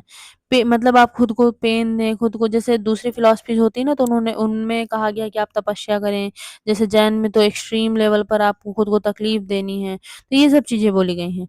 लेकिन चारवाक बोलते हैं कि ऐसा कुछ नहीं करना है, आपको प्लेजर को एंजॉय करना है, ठीक है। Charvaka believe that there is nothing wrong with sensual pleasure since it is impossible to have pleasure without pain. चलिए आगे बढ़ते हैं। Charvaka philosophical system was also called, Charvaka philosophical system को और क्या कहा जाता था, लोकायत स्कूल भी बोलते थे। ऑप्शन बी करेक्ट है। चलिए नेक्स्ट क्वेश्चन देखेंगे। The Nyaya philosophical system was propagated by, अब जो न्याय फिलोसफी थी वो किसने प्रोपागेट की है, वो की है आपके गौतम जी ने, ठीक है। Nyaya Darshan was propagated by Gautam, who is also known as Akshapada, ठीक है। चलिए आगे बढ़ते हैं। The founder of Nyaya philosophy Gautam, option C. Who is the propounder of Nyaya philosophy Gautam, option A. Author of Nyaya Darshan Gautam, option A. Match करना है फिलॉसफी और मेथड्स ऑफ अचीव सॉल्वेशन। तो यहाँ पर कुछ फिलॉसफी दी हुई है और उन फिलॉसफी के अनुसार मोक्ष को प्राप्त करने का क्या रास्ता है वो दिया हुआ है, तो हमको इनको मैच करना है करेक्टली, ठीक है। तो हम लोग देखेंगे न्याय दर्शन, मीमांसा दर्शन, सांख्य दर्शन और वेदांत दर्शन। तो न्याय दर्शन में बोला गया है कि आपको खुद का ज्ञान होना चाहिए, ठीक है। सॉरी, जो न्याय दर्शन है उसमें बोला गया है लॉजिकल थिंकिंग होना चाहिए, न्याय मतलब लॉजिकल थिंकिंग होना चाहिए। तो आपका ऑप्शन ए के साथ यहाँ पर जगह नहीं है मैच करने के लिए, तो मैं आपको वैसे ही ऐसे बता देती हूँ। तो न्याय दर्शन में आपको लॉजिकल थिंकिंग होना चाहिए। मीमांसा का मानना है कि वैदिक रिचुअल्स को परफॉर्म करना चाहिए, आपका थर्ड वाला। सांख्य दर्शन, सांख्य दर्शन ऐसा कहते हैं कि हमको रियल नॉलेज होना चाहिए तभी हमें मोक्ष मिल सकता है, ठीक है। तो इनका एक्विजिशन ऑफ रियल नॉलेज। उसके बाद देखते हैं वेदांत दर्शन, तो हमें खुद का आत्मज्ञान होना चाहिए, तो ये वेदांत बोलते हैं। तो आपका ये जो डी वाला है ऑप्शन 2 के साथ जाएगा। तो इस तरीके से ऑप्शन बी आपका करेक्ट आंसर हो जाएगा। चलिए आगे बढ़ते हैं। इन न्याय philosophy which of the following is a synonym for knowledge, न्याय फिलॉसफी में नॉलेज यानी ज्ञान का पर्याय क्या है, बुद्धि है, उपलब्धि है, या फिर दोनों है, या कोई नहीं है। तो बुद्धि और उपलब्धि दोनों ही है, तो option C both A and B correct answer है। Which of the following pairs school of thought और प्रोपोनेंट इज करेक्टली मैच, तो स्कूल ऑफ थॉट दिया हुआ है और उसके प्रोपोनेंट दिए हुए हैं, तो कौन सा करेक्ट है हमको वो बताना है। तो वैशेषिका जो फिलॉसफी है उसको पतंजलि है, नहीं, ये तो योग के हैं, तो ये आपका गलत है। न्याय, न्याय के गौतम है, हाँ न्याय के तो गौतम ही है, आपका ऑप्शन बी करेक्ट है। मीमांसा के कणाद हैं, नहीं, पूर्व मीमांसा के आपके जैमिनी हैं और उत्तर मीमांसा के आपके बद्रायन हैं। तो ये उत्तर मीमांसा की कपिल नहीं है, मीमांसा पूर्व मीमांसा की जैमिनी है, तो ये भी आपका ऑप्शन सब गलत है, ठीक है। तो आपका क्या करेक्ट होगा, न्याय के गौतम है, ऑप्शन बी। नेक्स्ट क्वेश्चन देखेंगे कि मीमांसा वाज इनिशिएटेड बाय, मीमांसा जैमिनी, ठीक है। अगर सिर्फ मीमांसा लिखा है तो दैट मीन्स कि वो पूर्व मीमांसा की ही बात कर रहे हैं, तो Jaimini, option D. The theory of karma is related to, अब कर्म की थ्योरी किससे रिलेटेड है, ये है मीमांसा से रिलेटेड, ठीक है। इसको हम लोग कर्म मीमांसा भी बोलते हैं। पूर्व मीमांसा के साथ-साथ कर्म मीमांसा या फिर धर्म मीमांसा भी बोलते हैं।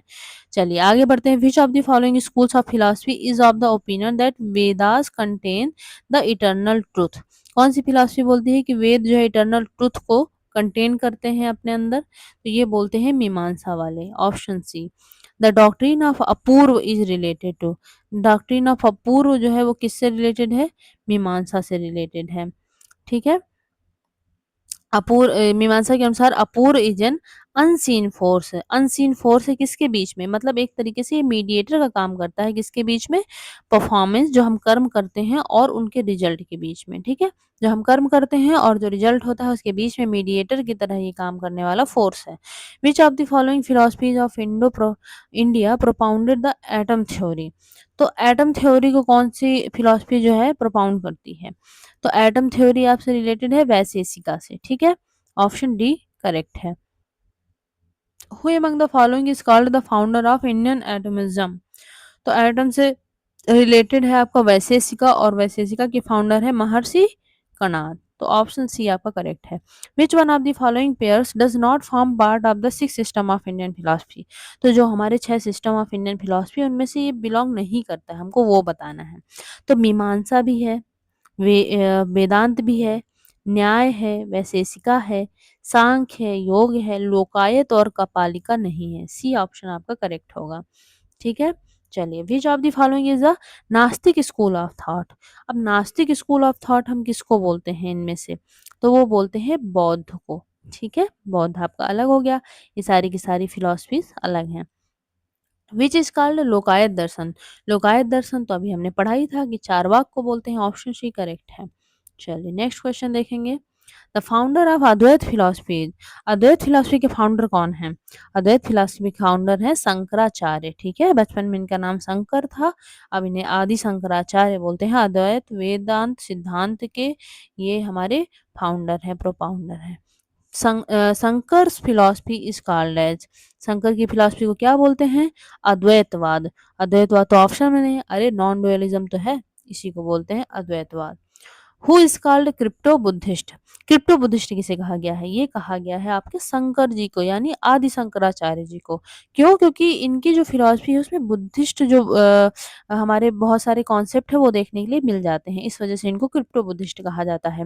Bye which of the following according to Advaita Vedanta can mukti be obtained? तो कौन सी चीज अद्वैत वेदांत के अनुसार कौन सी चीज से हमें मुक्ति मिल सकती है? तो वो हमें मिल सकती है ज्ञान से। ठीक है। अद्वैत वेदांत का मानना है ज्ञान से मुक्ति मिलेगी। Who was the founder of विशिष्ट अद्वैत सिद्धांत? विशिष्ट अद्वैत सिद्धांत किसने दिया है? रामानुजाचार्य जी ने दिया है। ऑप्शन ए करेक्ट है। चलिए नेक्स्ट क्वेश्चन है। Who among the following is not related to the philosophy of Vedanta? Vedanta की फिलोसफी से रिलेटेड नहीं है जो, उनके बारे में बताना है। तो वो है आपके अभिनव गुप्ता। ठीक है। बाकी के सब जो शंकराचार्य हैं, रामानुजाचार्य हैं और माधवाचार्य हैं, ये सब के सब आपके वेदांत की फिलॉसफी से रिलेटेड हैं। टाइम पीरियड सबका देख लीजिए। Shankaracharya 8th century AD, Ramanujacharya 11th century और माधवाचार्य 13th सेंचुरी। फिर इनके बाद मैच करना है। यहाँ पर एरा दिए हुए हैं और उनके जो है टाइम पीरियड दिए हुए हैं, तो हमको मैच करना है। विक्रम एरा हमको पता है कि 58 एडी है। ठीक है। 58 बीसी है। I am so sorry, AD नहीं बीसी। ठीक है। याद रखना है विक्रम एरा जो है वो बीसी में है।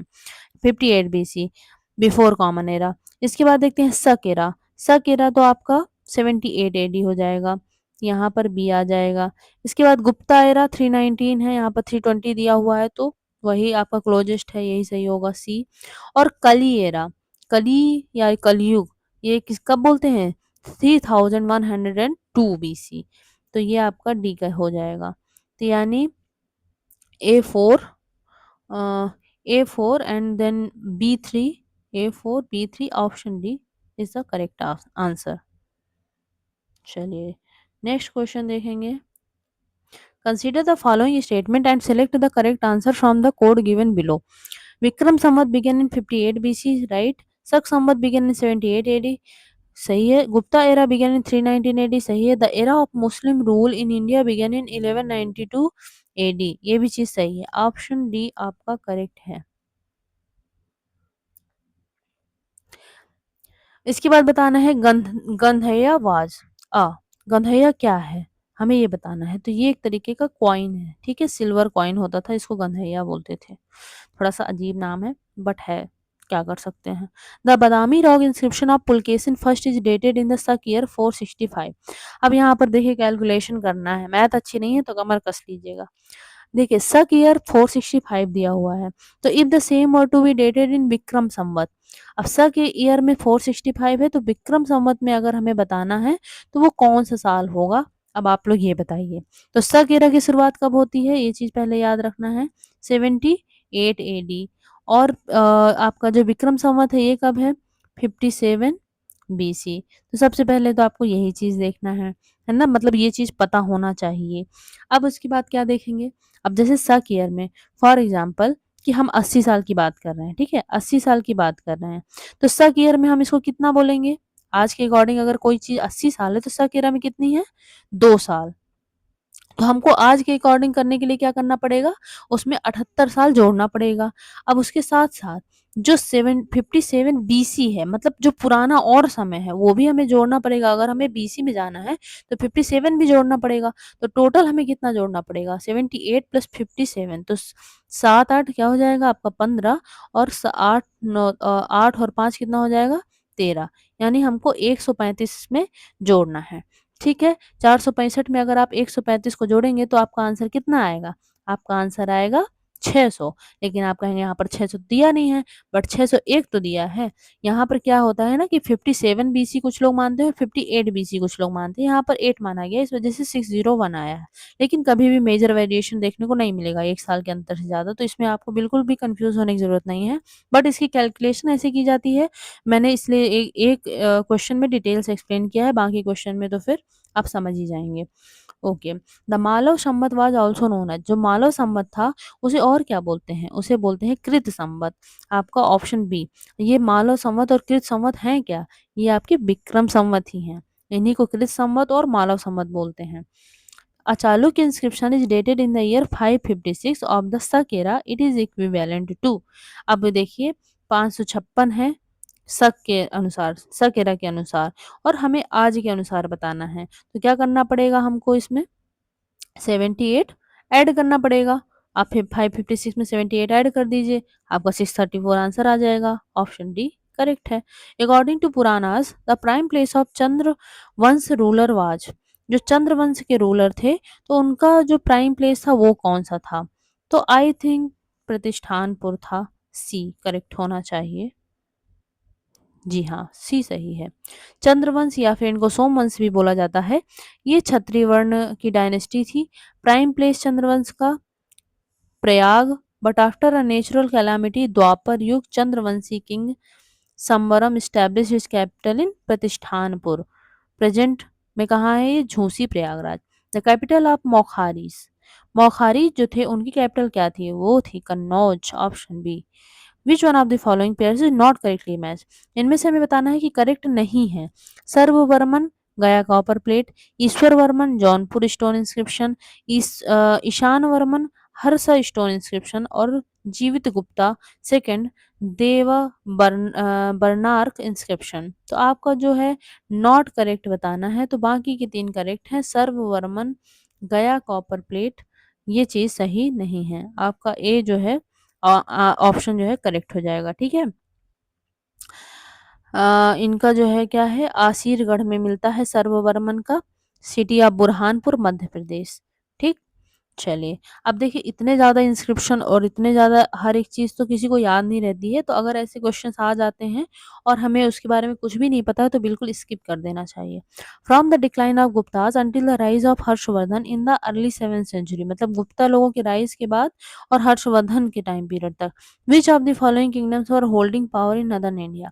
अब जो नॉर्थ इंडिया की बात हो रही है, हमें बताना है कि गुप्ता पीरियड के बाद मतलब गुप्ता पीरियड के डिक्लाइन के बाद और हर्षवर्धन के राइज तक ये कौन सा पीरियड है, मतलब कौन से लोग हैं जो रूल कर रहे थे? ठीक है। तो गुप्ता ऑफ मगध, मगध में गुप्ता रूल कर रहे थे, जो लेटर गुप्ताज बचे थे वो रूल कर रहे थे, तो ये चीज आपकी सही है।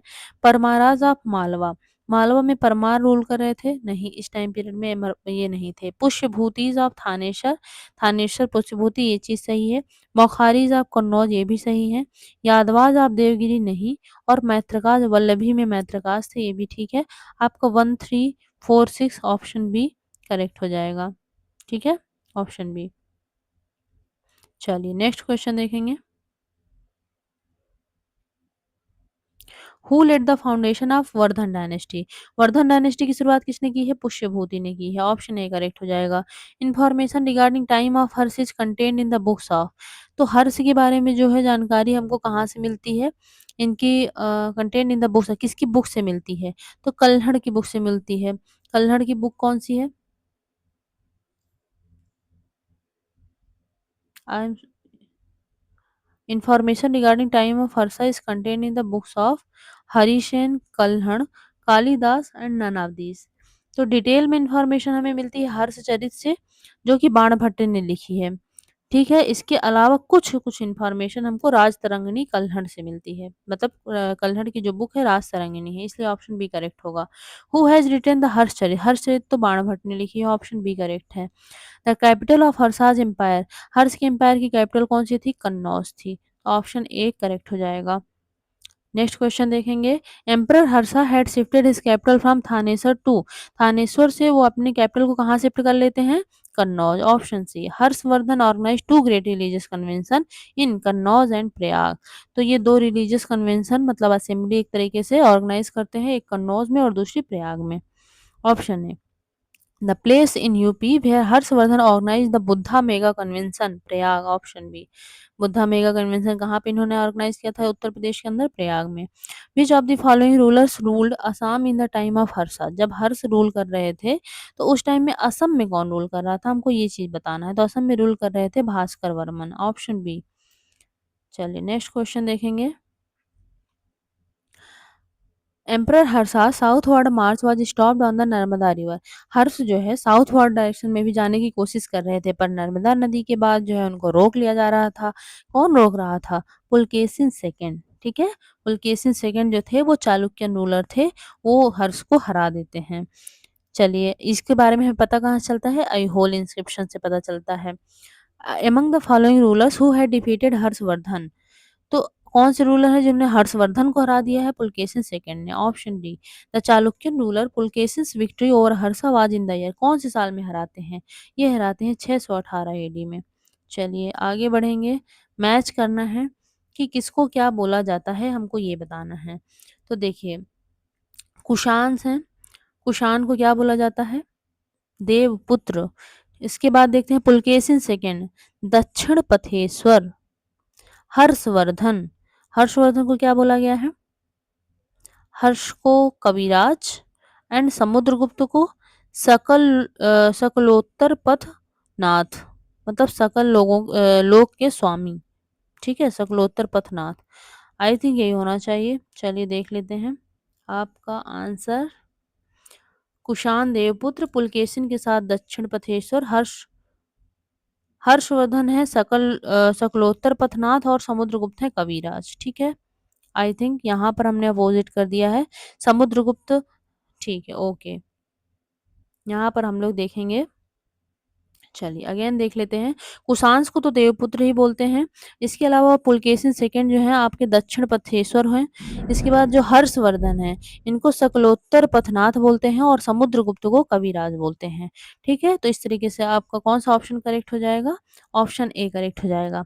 अब देखिए यहाँ पर क्या होता है ना, जैसे कई बार हमारी एलिमिनेशन टेक्निक भी काम आती है। ठीक है, अगर हमको दो के बारे में पता है, हम अपना आंसर चेक करेंगे तो हमको यूजुअली आंसर मिल जाएगा। कई बार होता है कि नहीं मिलता, बट मोस्टली देखेंगे तो मिल जाएगा। ठीक है, चलिए आगे बढ़ते हैं। पोएट बाण वाज एन इनहेबिटेंट ऑफ, जो पोएट बाण थे वो कहाँ के इनहेबिटेंट थे, कहाँ के रहने वाले थे? वो थे आपके इनमें से कोई भी जगह, पाटलिपुत्र, थानेसर, भोजपुर, इनमें से कोई भी जगह नहीं है, तो नन ऑफ दीज हो जाएगा। क्यों? क्योंकि वो कहाँ के थे? पृथ्वीकूट जो गांव था, कहाँ? औरंगाबाद, बिहार, तो वहां के रहने वाले थे। In whose region in whose reign period the Chinese traveller Hiuen visited India, अब ह्वेन जो है किसके टाइम पीरियड में आए हैं? तो वो हर्ष के टाइम पीरियड में आए हैं। ऑप्शन बी करेक्ट होगा। फाहियान किसके टाइम पीरियड में आए थे? कमेंट करके बताइएगा। विच चाइनीज ट्रैवलर विजिटेड। देखिए चंद्रगुप्त सेकंड के टाइम पीरियड में आए थे। बहुत लोग परेशान हो जाते हैं, इसलिए मैं आंसर भी बता दे रही हूँ। अब आप लोग कमेंट कर सकते हैं ताकि याद रहे। Which Chinese traveller visited India during Harshvardhan rule. तो कौन से चाइनीज ट्रैवलर थे जो हर्षवर्धन के टाइम में आए हैं? वो थे आपके वेन option B. The Chinese traveller Wei who visited India, recorded the general condition and culture of India at that time. तो जो जो जनरल कंडीशन थी, कल्चर था, वो सबको उन्होंने रिकॉर्ड किया है वेनसैंग ने। तो इन this context which of the following statement, अब इस कॉन्टेक्स्ट में कौन से स्टेटमेंट करेक्ट है हमको वो बताना है। तो हम देखते हैं कि क्या ऑप्शन है। The roads and river routes were completely immune from robbery. मतलब रॉबरी वगैरह चोरी वोरी बिल्कुल नहीं होती थी, इतना आदर्श जो है जगह बन चुकी थी, नहीं ऐसा कुछ नहीं है। वो स्पेशली बोलते हैं कि चोरी का डर होता था। तो as regards punishment for offences, ordeals by fire water and poison were the instrument for determining the innocence और गिल्ट ऑफ अ पर्सन।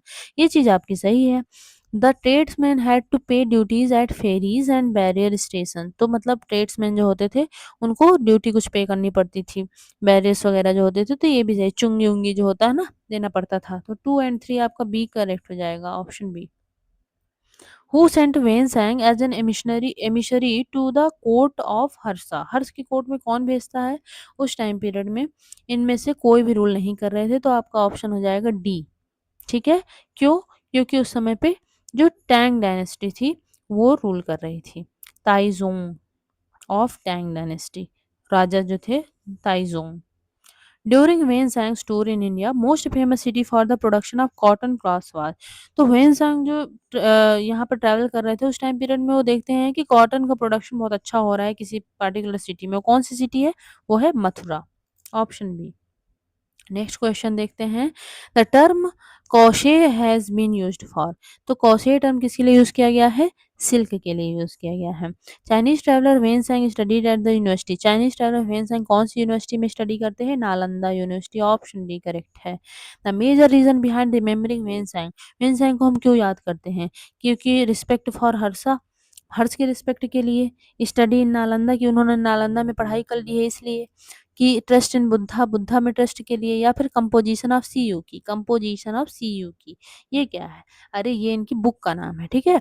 मतलब सीयू की में इन्होंने वहाँ उस टाइम पीरियड की सारी कंडीशंस लिखी हैं, तो उससे हमको बहुत सारी इन्फॉर्मेशन पता चलती है कि हर्ष के टाइम पीरियड में कैसे चीजें चल रही थी। इसलिए हम इनको को याद करते हैं। The Chinese traveller who visited Bhinmal. Bhinmal को विजिट करने वाले चाइनीज ट्रेवलर कौन है आपके? वेन्सांग है, ठीक है। The famous travelogue Si Yu Ki is linked with. Si Yu Ki किसने लिखा है? आपके वेन्सैंग ने लिखा है, ऑप्शन डी करेक्ट है। Chinese traveller Itsing was on the tour of Bihar in about. तो अब आप देखेंगे कि जो चाइनीज ट्रैवलर इत्सिंग आते हैं, इनके बाद में आते हैं, तो वो किस टाइम पीरियड में आए हैं?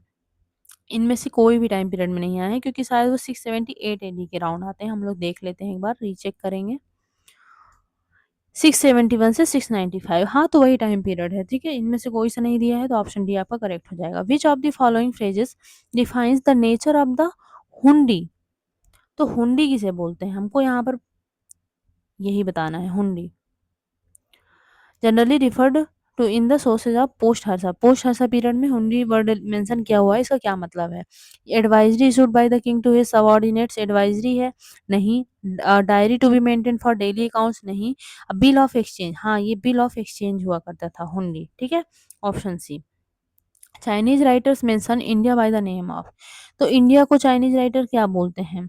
इन टू बोलते हैं। अब इन टू क्यों क्यों बोलते हैं? जैसे बोला जाता है ना कि हिंदू, सिंधु, तो अब वो लोग की लैंग्वेज अलग होती है, तो वो लोग हिंदू बोलते थे। तो हिंदू हो गया आपका option B. Nalanda university was destroyed by. Nalanda university को डिस्ट्रॉय किसने किया है? मुस्लिम्स ने डिस्ट्रॉय किया है, ऑप्शन ए करेक्ट होगा। The most ancient monastery in India. सबसे पुरानी मोनास्ट्री भारत की कौन सी है? वो है आपकी नालंदा बुद्धिस्ट मोनास्ट्री, ठीक है, ऑप्शन ए करेक्ट हो गया। चलिए, नालंदा इज लोकेटेड, कहाँ पर लोकेटेड है? ये आपके बिहार में है। During post Gupta period main business centre was. Post Gupta period में बिजनेस का सेंटर कौन सा था? मेन कन्नौज। इसके बाद देखते हैं असर्शन और रीजन दिया हुआ है। The main feature of the agrarian structure in the post Gupta period was the development of feudalism. Feudalism develop हुआ, उसकी वजह से एग्रेरियन स्ट्रक्चर में जो है बहुत अच्छे, मतलब ये उसका मेन फीचर था, ठीक है, development of feudalism. Land owner, middle class and a dependent peasant class came into existence in this period. तो इस टाइम पीरियड में लैंड ऑनर, मिडिल क्लास और डिपेंडेंट पीजेंट ये सब जो है एग्जिस्ट करने लगते हैं। तो दोनों ही चीज़ें आपकी बिल्कुल सही दी हुई हैं और ये एक्सप्लेन भी सही कर रहा है। तो ऑप्शन ए आपका करेक्ट होगा। Consider the following statement. The Chinese pilgrim Fahian attended the fourth great Buddhist council held by Kanishka. तो कनिष्क जो बुद्धिस्ट काउंसिल थी, 4 हुई थी ना, तो जो चौथी बुद्धिस्ट काउंसिल है उसको फाहियान जो है अटेंड करते हैं। तो क्या ये बात सही है? नहीं। Chinese pilgrim Hiuen Tsang met Harsha and found him to be antagonistic to Buddhism. मतलब ह्वेन-सांग जो है हर्ष से मिलते हैं और उन्हें पता चलता है कि ये बुद्धिज़्म के एकदम अगेंस्ट चल रहे हैं, एंटागोनिस्टिक हैं। तो नहीं, ये भी चीज़ सही नहीं है और ये भी चीज़ सही नहीं है। तो आपका नीदर 1 नॉट 2 ऑप्शन जो भी होगा वो करेक्ट हो जाएगा। Option D. Consider the following statement. Fahian was a Chinese pilgrim who visited India during the reign of Harsha. तो फाहियान जो है चाइनीज पिलग्रम थे जो हर्ष के टाइम पे विजिट करते हैं। नहीं, वो तो वेन सांग थे। Hiuen Tsang was a Chinese Buddhist monk who visited India during the reign of Chandragupta second. मतलब एकदम अपोजिट ही कर दिए हैं। जो आपका वेन सांग है वो हर्ष के टाइम पीरियड में आते हैं और जो फाहियान है वो चंद्रगुप्त सेकंड में आते हैं। तो एकदम अपोजिट, तो आपका क्या हो जाएगा? None of the above, option D. अब क्या बताना है कि नॉट करेक्टली मैच, जो सही नहीं है वो बताना है। ठीक है, नॉट को जो है हाईलाइट कर लीजिएगा। फाहियान का टाइम पीरियड है 399 टू 414 एडी। ह्वेन-सांग का आपका 629 से 645 है। इत्सिंग का 679 से 695 है और अल-मसूदी का 957 है। तो अब हमको बताना है कि क्या सही है, नॉट करेक्टली, जो इनमें से सही नहीं है वो बताना है। तो अब देखिए यहाँ पर जो है ना, इत्सिंग का टाइम पीरियड भी थोड़ा-सा डिफरेंट है क्योंकि वो 671 से 695 आए हैं, यहाँ पे 79 से दिया गया है। तो उस तरह से देखें तो ये भी गलत होना चाहिए। इसके अलावा हम देखेंगे अल-मसूदी 915 16 में आते हैं। तो ये यहाँ पे 957 दिया है तो ये भी गलत है। फाहियान जो है 10 साल के लिए आते हैं 402 से 412 तक, तो ये भी टाइम पीरियड गलत है। और ह्वेन-सांग को देखेंगे तो 629 से 645 है, तो ह्वेन-सांग का सही है। तो या तो ये करेक्टली पूछा होता तो एग्ज़ैक्ट ह्वेन-सांग दिया हुआ है और अगर इनकरेक्ट पूछा है तो फिर एग्ज़ैक्ट देना चाहिए था। बट फिर भी जैसे इन्होंने एग्ज़ैक्ट नहीं दिया है, तो अगर हम खुद होते तो क्या आंसर लगा सकते थे वो मैं आपको बता सकती हूँ, क्योंकि सबसे ज़्यादा दूर हम देखेंगे तो कौन-सा है? सबसे ज़्यादा दूर है आपका अल-मसूदी का, ठीक है? ये 915 16 में आते हैं और इनका 957 दिया हुआ है। बाकी सब में थोड़ा-सा 2-4 साल का अंतर है, तो ये हो सकता है, ठीक है? अल-मसूदी, अगर आपके पास कुछ ऑप्शन नहीं है तो आप इसे लगा सकते हैं।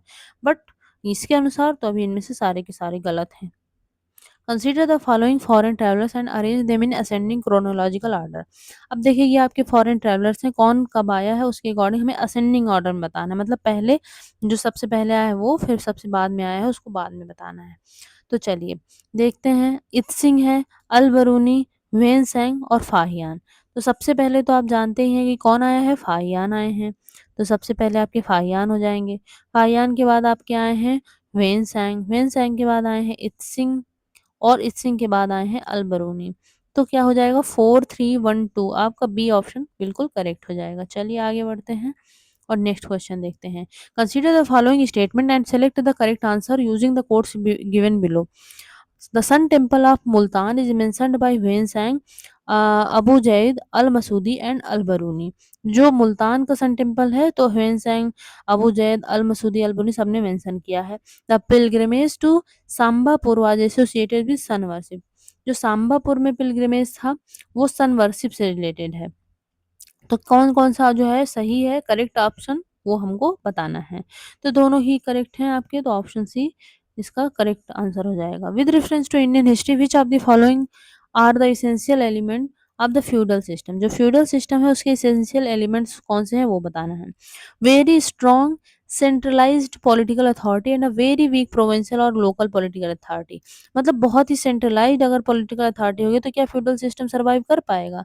बिल्कुल नहीं, ये तो डिसेंट्रलाइजेशन के ऊपर बेस होता है, तो ये आपका गलत हो गया। Emergence of administrative structure based on control and position of land. तो ये चीज़ आपकी ठीक है। Creation of lord vassal relationship between the feudal lord and his overlord, ये भी सही है आपका। मतलब 2 एंड 3 ऑप्शन बी करेक्ट हो जाएगा। Who is the author of the Sondani inscription of Yashodharman. जो सोनदानी इंस्क्रिप्शन ऑफ यशोधर्मन है, तो उसके आपके ऑथर कौन हैं? तो वसूल कवि, ऑप्शन बी करेक्ट होना चाहिए। ठीक है, चलिए देख लेते हैं। हाँ, ऑप्शन बी आपका सही है। चलिए आगे बढ़ते हैं। Which one of the following statement is not true for Shankaracharya saint of the 8th century. Shankaracharya के बारे में कौन सी चीज हमारी सही नहीं है, हमको वो चीज बताना है। ठीक है, तो he established 4 religious centres in different parts of India. 4 मठ उन्होंने बनाए हैं, तो ये चीज सही है। He countered the spread of Buddhism and Jainism. तो उन्होंने बुद्धिज्म जैनिज्म के विस्तार को जो है रोकने की कोशिश की है, काउंटर किया है, सही है। ही नेम्ड प्रयाग एज तीर्थराज। प्रयाग को उन्होंने तीर्थराज नाम दिया है, नहीं, ऐसा तो उन्होंने कुछ नहीं किया, तो ये चीज आपकी नॉट ट्रू है। ही प्रोपगेटेड वेदांत। वेदांत को प्रोपगेट किया है, बढ़ावा दिया है, सही है। आदि Shankar who letter became Shankaracharya was born in. इनका जन्म कहाँ हुआ था? तो इनका जन्म हुआ है केरला में। Where are the 4 monasteries established by Adi Shankaracharya situated. तो जो आदि शंकराचार्य हैं, इन्होंने जो 4 मोनास्ट्री बनाई है, वो कहाँ-कहाँ है? देखिए 4 मोनास्ट्री इन्होंने जो बनाई है, तो जो हमारा इंडिया है ना, आप लोग रफली ऐसे देख लीजिए। तो जो हमारा इंडिया है, उसके चारों तरफ, चारों डायरेक्शन में बनाई है। चारों डायरेक्शन में कहाँ पर आप देखेंगे? देखिए जोशीमठ नॉर्थ, द्वारका आपका वेस्ट, पुरी आपका ईस्ट और श्रृंगेरी आपका साउथ। तो आपको ये सी ऑप्शन जो है करेक्ट हो जाएगा। Which of the following is not included in चार धाम। चार धाम में कौन सी जगह जो है वो इंक्लूडेड नहीं है, वो बताना है। तो मानसरोवर नहीं है, ऑप्शन सी करेक्ट है। विच one of the following pairs is not correctly. जो करेक्ट नहीं है हमें वो बताना है। तो रवि कीर्ति पुलकेशिन सेकंड सही है। भावभूति यशोवर्मन ऑफ कन्नौज, ये भी ठीक है। हरिसेन हर्ष और दांडी नरसिम्हा वर्मन। तो हरिसेन जो है हर्ष से रिलेटेड नहीं है, ये चीज आपकी नॉट ट्रू है। क्यों? क्योंकि हरिसेन जो है वो किससे रिलेटेड थे? समुद्रगुप्त से। इन्होंने प्रयाग प्रशस्ति लिखा है, तो हर्ष से रिलेटेड नहीं है। हर्ष से रिलेटेड है बाणभट्ट, उन्होंने हर्षचरित लिखा है। चलिए आगे बढ़ते हैं। यहाँ पे मैच द फॉलोइंग है, कोर्टियर पोएट है और किंग है। तो हमें बताना है कौन से किंग के कोर्ट में पोएट हुआ करते थे। अमीर खुसरो हैं, कालिदास, हरिसेन और बाणभट्ट। तो कालिदास कहाँ थे? सबसे पहले तो हमको यही पता है कि चंद्रगुप्त सेकंड के उसमें थे। इसके बाद हरिसेन कहाँ थे? हरिसेन समुद्रगुप्त से रिलेटेड हैं। बाणभट्ट कहाँ थे? हर्षवर्धन से रिलेटेड हैं। और अमीर खुसरो अलाउद्दीन खिलजी से, खलजी से। चलिए, तो आपका क्या करेक्ट हो जाएगा? A4B1। A4B1 एक ही ऑप्शन में है बी। ये मैं आपको ना तरीका भी बता रही हूँ कि आप कैसे एलिमिनेट भी कर सकते हैं। ठीक है, हमने तो पहले मैच कर ही लिया है, लेकिन हम लोग जो है मतलब एक दो ऑप्शन भी आते हैं, तो उनसे हम लोग अपने आंसर्स को मैच करके देख सकते हैं। हम आंसर तक पहुंच भी सकते हैं उसके थ्रू। मैच द फॉलोइंग और करेक्ट आंसर बताना है। ठीक है, तो भोज हैं, दुर्गावती, समुद्रगुप्त और अशोक। अब उनसे रिलेटेड जो कौन सी सिटीज हैं, उनको हमें बताना है। चलिए आगे देखते हैं। तो भोज जो है, तो वो रिलेटेड है आपके धार से। दुर्गावती, रानी दुर्गावती। चलिए, दुर्गावती जो है वो कहाँ से रिलेटेड है? गोंडवाना से। इसके बाद समुद्रगुप्त को हम लोग अगर देखें, तो ये है आपके विदिशा। और अशोक जो है वो उज्जैन से रिलेटेड। तो आपका ऑप्शन करेक्ट हो जाएगा डी। चलिए आगे बढ़ते हैं। With reference to the history of India consider the following pairs. तो अब इंडिया की हिस्ट्री देखें, उसके अनुसार से हमको मैच करना है कि फेमस प्लेस है और वो प्रेजेंटली किस स्टेट में है, ये बताना है। तो भीलसा है, द्वार समुद्र है और गिरिनगर है, स्थानेश्वर है। इनमें से हमें बताना है कि कौन से करेक्टली मैच है, ये चीज बताना है। ठीक है, तो भीलसा मध्य प्रदेश में है, ये चीज आपकी बिल्कुल सही है। जो द्वार समुद्र है, तो वो कहाँ पर है? वो आपकी कर्नाटका में है, ये महाराष्ट्र में नहीं है। ठीक है, कहाँ है? कर्नाटक। चलिए, उसके बाद गिरिनगर। गिरिनगर देखेंगे तो गुजरात में है, ये चीज सही है। स्थानेश्वर क्या उत्तर प्रदेश में है? नहीं, उत्तर प्रदेश में नहीं है स्थानेश्वर। आपका कहाँ देखने के लिए मिलेगा? हरियाणा में। तो ये भी आपका गलत हो जाएगा। तो 1 एंड 3 आपके करेक्ट हैं, ऑप्शन ए सही हो जाएगा। चलिए, अब यहाँ से देखिए गुप्ता पीरियड आपका खत्म हो गया, गुप्ता और पोस्ट गुप्ता पीरियड, इससे रिलेटेड जितने भी क्वेश्चन है देखिए 183 क्वेश्चन थे। आप लोग देख सकते हैं कितने ज़्यादा इस सेक्शन से प्रीवियस ईयर में क्वेश्चन पूछे गए हैं। इसके बाद चलिए ये भी देख लेते हैं कि आर्किटेक्चर इन एंशिएंट इंडिया, मतलब जो एंशिएंट इंडिया में आर्किटेक्चर से उससे रिलेटेड जो क्वेश्चन पूछे गए हैं उनको भी हम लोग कवर कर लेते हैं। चलिए देखेंगे पहला क्वेश्चन इससे रिलेटेड क्या आया है। The associates of Khajuraho temple architecture, Khajuraho temple किसने बनवाया है? चंदेलाज ने बनवाया है, तो आपका ऑप्शन ए बिल्कुल करेक्ट हो जाएगा। The temple of Kandariya Mahadev at Khajuraho was built by, Kandariya Mahadev temple Khajuraho में बना हुआ है, इसको किसने बनवाया है? इसको बनवाया है चंदेल ने। Which dynasty give India its famous temple of Khajuraho, Chandelas ने दिया है, ऑप्शन सी करेक्ट हो जाएगा। The rulers of Chandela built Khajuraho, option D. The temples of Khajuraho are related to, किससे रिलेटेड है? बुद्धिस्ट, हिंदू, हिंदू और जैन, तो Hindu and Jain, option C correct हो जाएगा। नेक्स्ट क्वेश्चन देखेंगे, थोड़ा स्पीड में हमें कवर करना पड़ेगा। The temples of Khajuraho were built by the rulers of which of the following dynasty, Chandel, Matangeshwar temple at Khajuraho is dedicated to, Matangeshwar temple जो है वो किसके डेडिकेटेड है? वो भगवान शिव को डेडिकेटेड है, ठीक है। Which of the following temples is not located at Khajuraho, अब इनमें से कौन सा ऐसा टेम्पल है जो खजुराहो में नहीं है? तो दशावतार टेम्पल जो है आपका देवगढ़ उत्तर प्रदेश में है। इसके अलावा बाकी सारे टेम्पल आपको मिल जाएंगे देखने के लिए खजुराहो में। With reference to 64 Yogini temple situated near Morena, Morena के पास में 64 योगिनी मंदिर है, तो उसके बारे में कुछ स्टेटमेंट दी हुई हैं कि it is circular temple build during the reign of Kachhap Ghat dynasty, it is only circular, इस इज ओनली सर्कुलर, केवल सर्कुलर टेम्पल है बिल्ट इन इंडिया, तो ऐसा तो नहीं है, तो ये आपका गलत हो जाएगा। It was meant to promote the Vaishnava cult in the region, तो ये वैष्णव कल्ट जो था उसको प्रमोट करने के लिए किया गया था, ये भी चीज ठीक नहीं है। Its design has given rise to popular believe that was the inspiration behind the Indian parliament, ये चीज आपकी सही है। इंडियन पार्लियामेंट की जो डिजाइन है तो वो हम 64 योगिनी टेम्पल से रिलेट की जाती है, तो 1 और 4 सही है, आपका ऑप्शन सी करेक्ट हो जाएगा, ठीक है। चलिए आगे देखते हैं। ओके, नेक्स्ट क्वेश्चन, मैच करना है हमको, स्तूप है, painting, headless statue of Kanishka और दशावतार टेम्पल, कौन सी चीज हमको कहाँ देखने के लिए मिल रही है वो उसके अनुसार हमें मैच करना है। तो सांची का स्तूप फेमस हो है, आपको पता ही है, तो ये हो गया। पेंटिंग, पेंटिंग आपको बाघ केव्स में मिल जाएंगी। Headless statue of Kanishka Mathura में मिला है, और दशावतार टेम्पल देवगढ़ में। तो A2B1, A2B1 आपका ऑप्शन बी करेक्ट है। चलिए नेक्स्ट क्वेश्चन देखेंगे, विच of the following is not a world heritage site, इनमें से कौन सी वर्ल्ड हेरिटेज साइट नहीं है, हमको वो बताना है।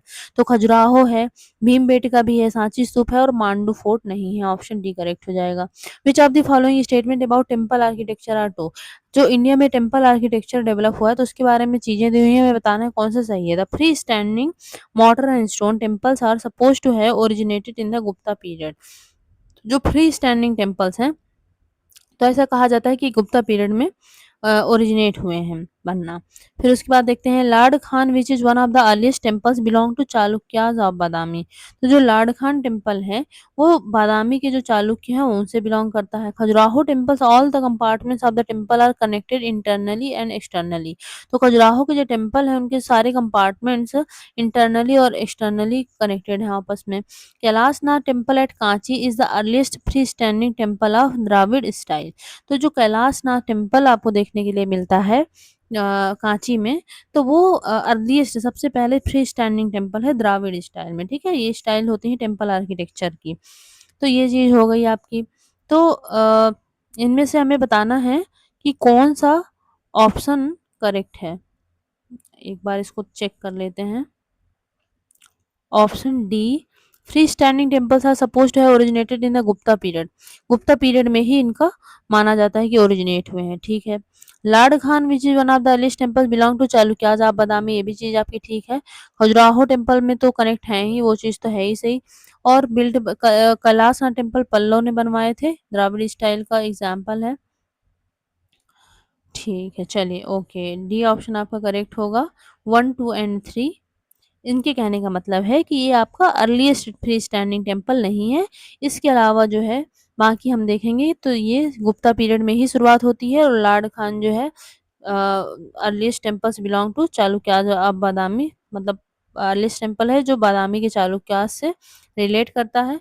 और इसके बाद जो है खजुराहो वाले टेम्पल्स के बारे में बात हो गई, तो आपका ऑप्शन डी करेक्ट हो जाएगा। चलिए आगे बढ़ते हैं। अब इतनी डिटेलिंग भी कई बार होता है, इंसान भूल जाता है, तो आप लोग गेस कर सकते हैं अगर कुछ चीज़ें पता हैं, अदरवाइज़ स्किप कर सकते हैं। The Pinnacle of which of the following is built in Dravida style. तो पिनाकल यानी शिखर, तो कौन से मंदिर का शिखर द्राविड़ स्टाइल में बनाया गया है? द्राविड़ स्टाइल में ऐसे, ऐसे, ऐसे, ऐसे आप लोग देखते हैं ना, इस टाइप से कुछ स्टाइल होती है उन लोगों की, ऐसे करके शिखर बने होते हैं। हमारे जो नॉर्थ वाले होते हैं वो तो ऐसे बने होते हैं। चलिए आगे देखते हैं तो किसमें द्राविड़ी स्टाइल में उसका शिखर बना हुआ है और बाकी जो स्टाइल है वो नॉर्दर्न स्टाइल मतलब नागर स्टाइल में है, तो तेली टेम्पल आपका ऑप्शन बी करेक्ट हो जाएगा। Which of the following temple is an example of Vesara style. Vesara आपका द्राविडियन और नागर स्टाइल मिक्स होता है, तो कौन सा एग्जाम्पल है वेसार स्टाइल का? Hoysaleswara temple, option A correct हो जाएगा।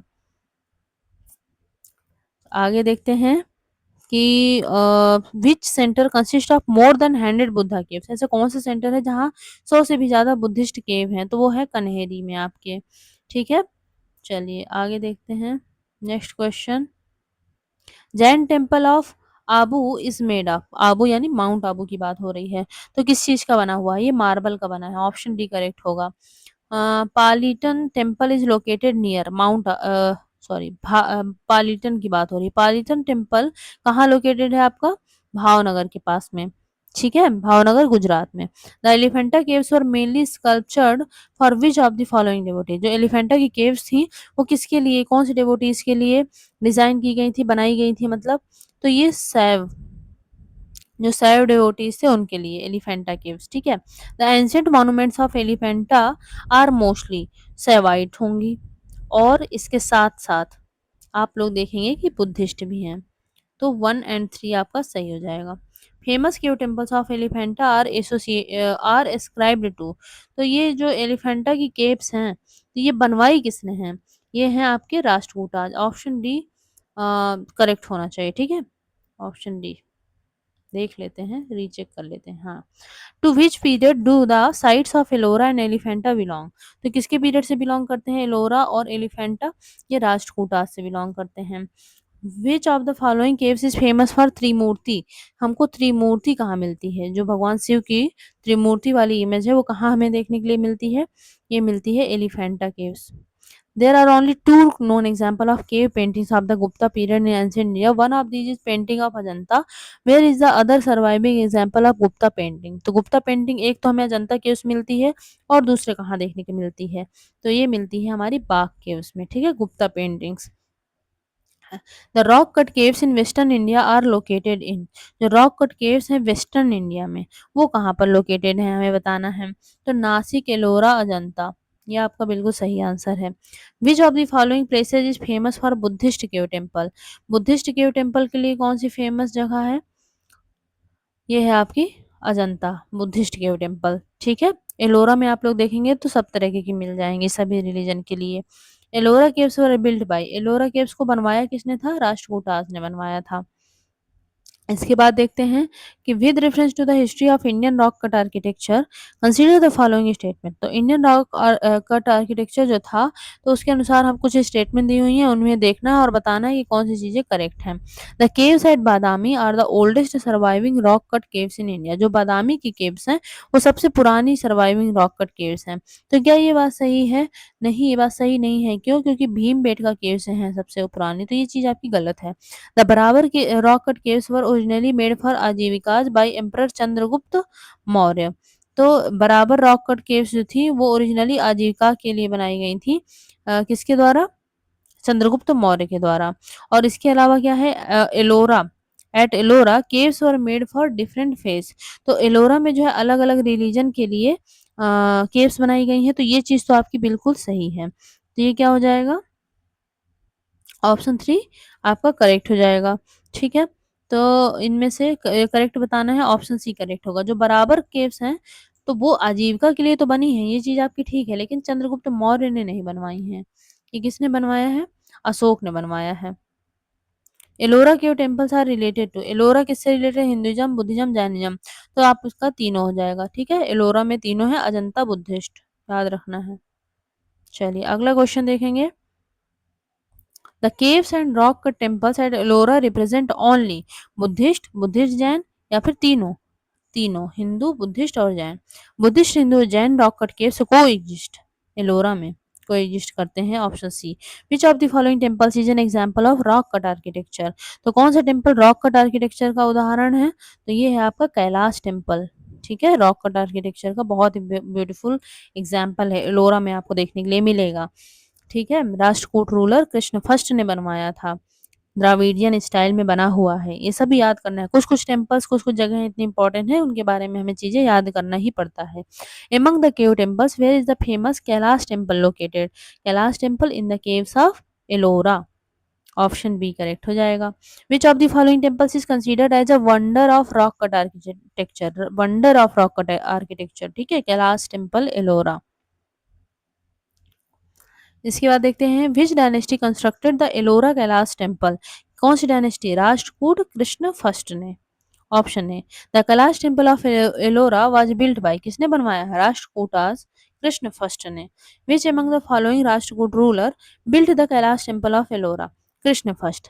ये देखिए, अब देखिए क्या है ना, जैसे हम लोग कई बार ऐसे पढ़ते हैं ना, जैसे मैं अभी बता रही थी कि तो यहाँ पर ऑप्शन में केवल राष्ट्रकूट ही दिया है, बट मैं कृष्ण फर्स्ट क्यों बोल रही थी? क्योंकि जितने बार हम इस चीज को पढ़े हैं उतने बार पूरा अगर बोलेंगे तो वो चीज हमको याद हो जाएगी। हम लोग बार बार बोलेंगे राष्ट्रकूट कृष्ण फर्स्ट, तो हमें याद रहेगा कि कृष्ण फर्स्ट ने बनवाया है, जो कि एक राष्ट्रकूट रूलर है। तो इनमें से हमारे दो क्वेश्चन, एक एक क्वेश्चन के साथ साथ दो क्वेश्चन तैयार हो जाएंगे, ठीक है। Which dynasty of rulers is associated with the construction of famous the Kailash temple of Ellora? तो कौन सी dynasty? Rashtrakuta Krishna first. Option D. Which Rashtrakuta ruler build the famous Shiva temple of Ellora? Krishna first, Rashtrakuta. Option B. Kailash temple of Ellora was constituted by Krishna first, Rashtrakuta ruler. Option B. Which religion है Rashtrakuta protection? तो राष्ट्रकूट जो है किसको protection देते थे, कौन से रिलीजन को? तो जैन रिलीजन को। वैसे तो ये सभी रिलीजन के लिए थे, लेकिन जैन की तरफ थोड़ा ज्यादा इंक्लाइंड थे। Caves of Ajanta and Ellora are located in, Ajanta Ellora की केव्स कहाँ पर हैं? औरंगाबाद, ठीक है, औरंगाबाद में है ये, Maharashtra. The caves of Ajanta and Ellora are in Maharashtra, Aurangabad. In which one of the following places are the cave temples built by the Rashtrakutas in the Ellora Mountains located? कहाँ है? औरंगाबाद, महाराष्ट्र। ऑप्शन है। फिर मैच करना है, गुप्ता टेम्पल है और उनकी लोकेशन है।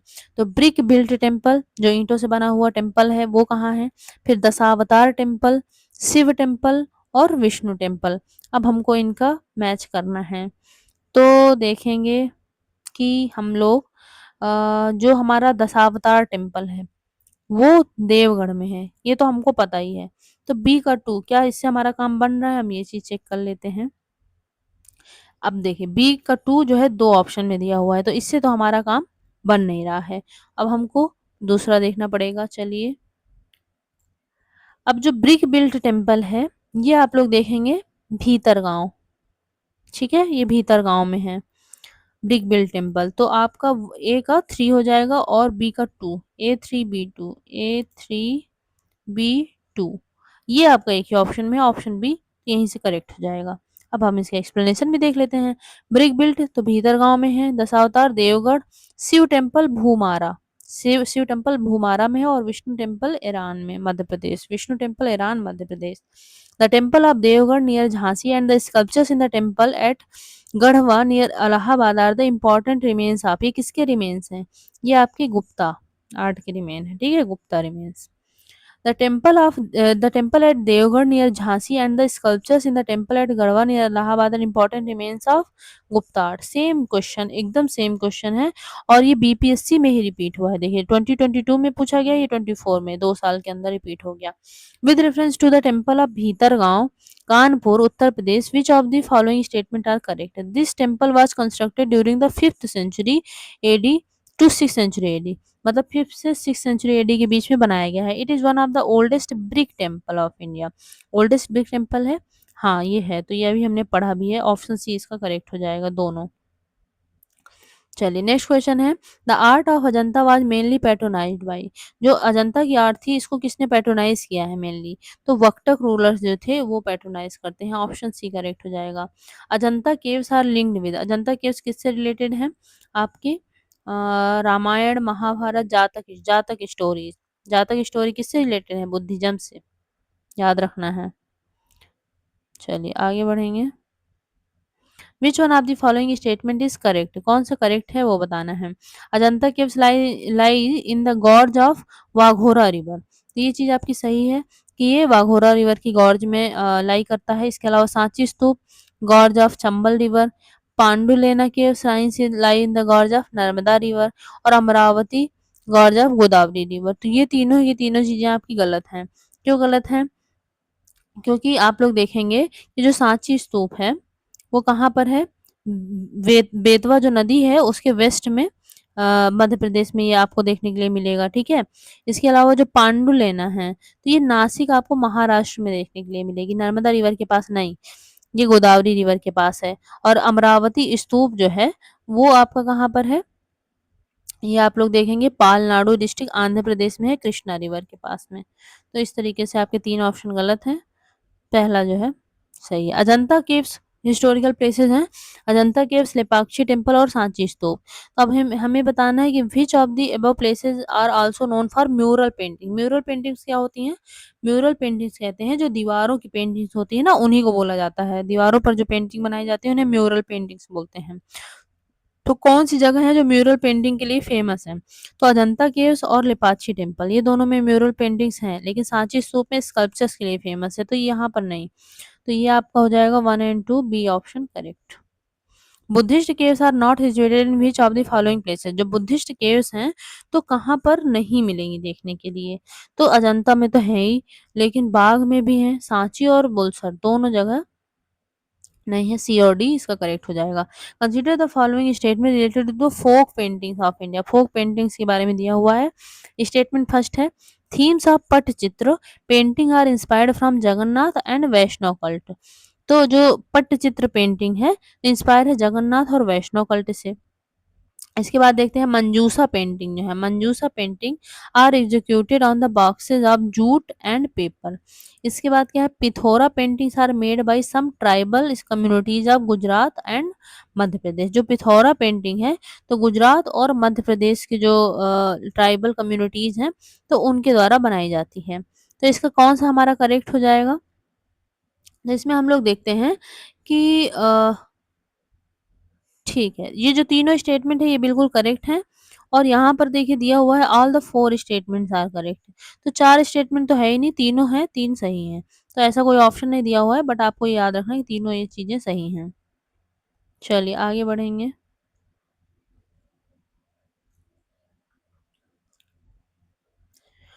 What are common to the two historical places known as Ajanta and Mahabalipuram. अब हमें बताना है कि अजंता और महाबलीपुरम में क्या चीजें कॉमन है। Mahabalipuram Tamil Nadu, both were built in the same period, दोनों एक ही पीरियड में बनाए गए हैं, तो ये चीज तो सही नहीं है, एक ही पीरियड में नहीं बनाए गए हैं। फिर उसके क्यों, क्योंकि जो आप मतलब इनका टाइम पीरियड अलग अलग है, उसको मैं अभी एक्सप्लेन करती हूँ, पहले हम लोग इसको देख लेते हैं। Both belong to the same religious denomination, तो सेम रिलीजियस डिनोमिनेशन से बिलोंग करते हैं, ये भी चीज सही नहीं है। क्यों, क्योंकि अजंता बुद्धिस्ट है और महाबलीपुरम जो है भोलेनाथ जी का मंदिर है। बोथ है rock cut monuments, rock cut monuments है दोनों, ये चीज आपकी बिल्कुल सही है, ऑप्शन 3 मतलब जिसमें 3 ओनली बी जो है करेक्ट हो जाएगा।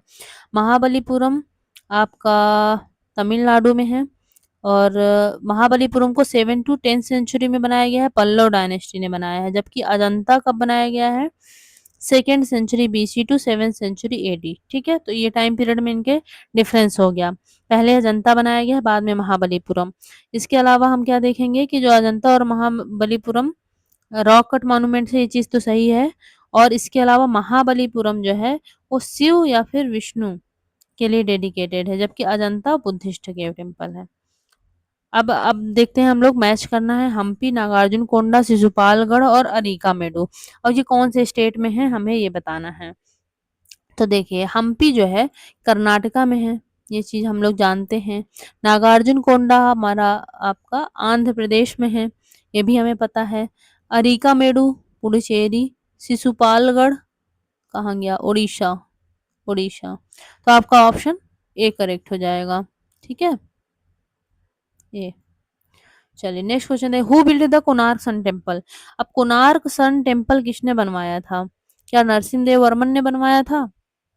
हाँ, उन्होंने ही बनवाया था। कोणार्क सन टेम्पल बनवाया है 13 सेंचुरी में, उड़ीसा में बना हुआ है, जो Narasimhadeva first eastern Ganga dynasty से बिलोंग करते थे। ठीक है, इसको ब्लैक पगोड़ा भी कहा जाता है, ये भी याद रखना है।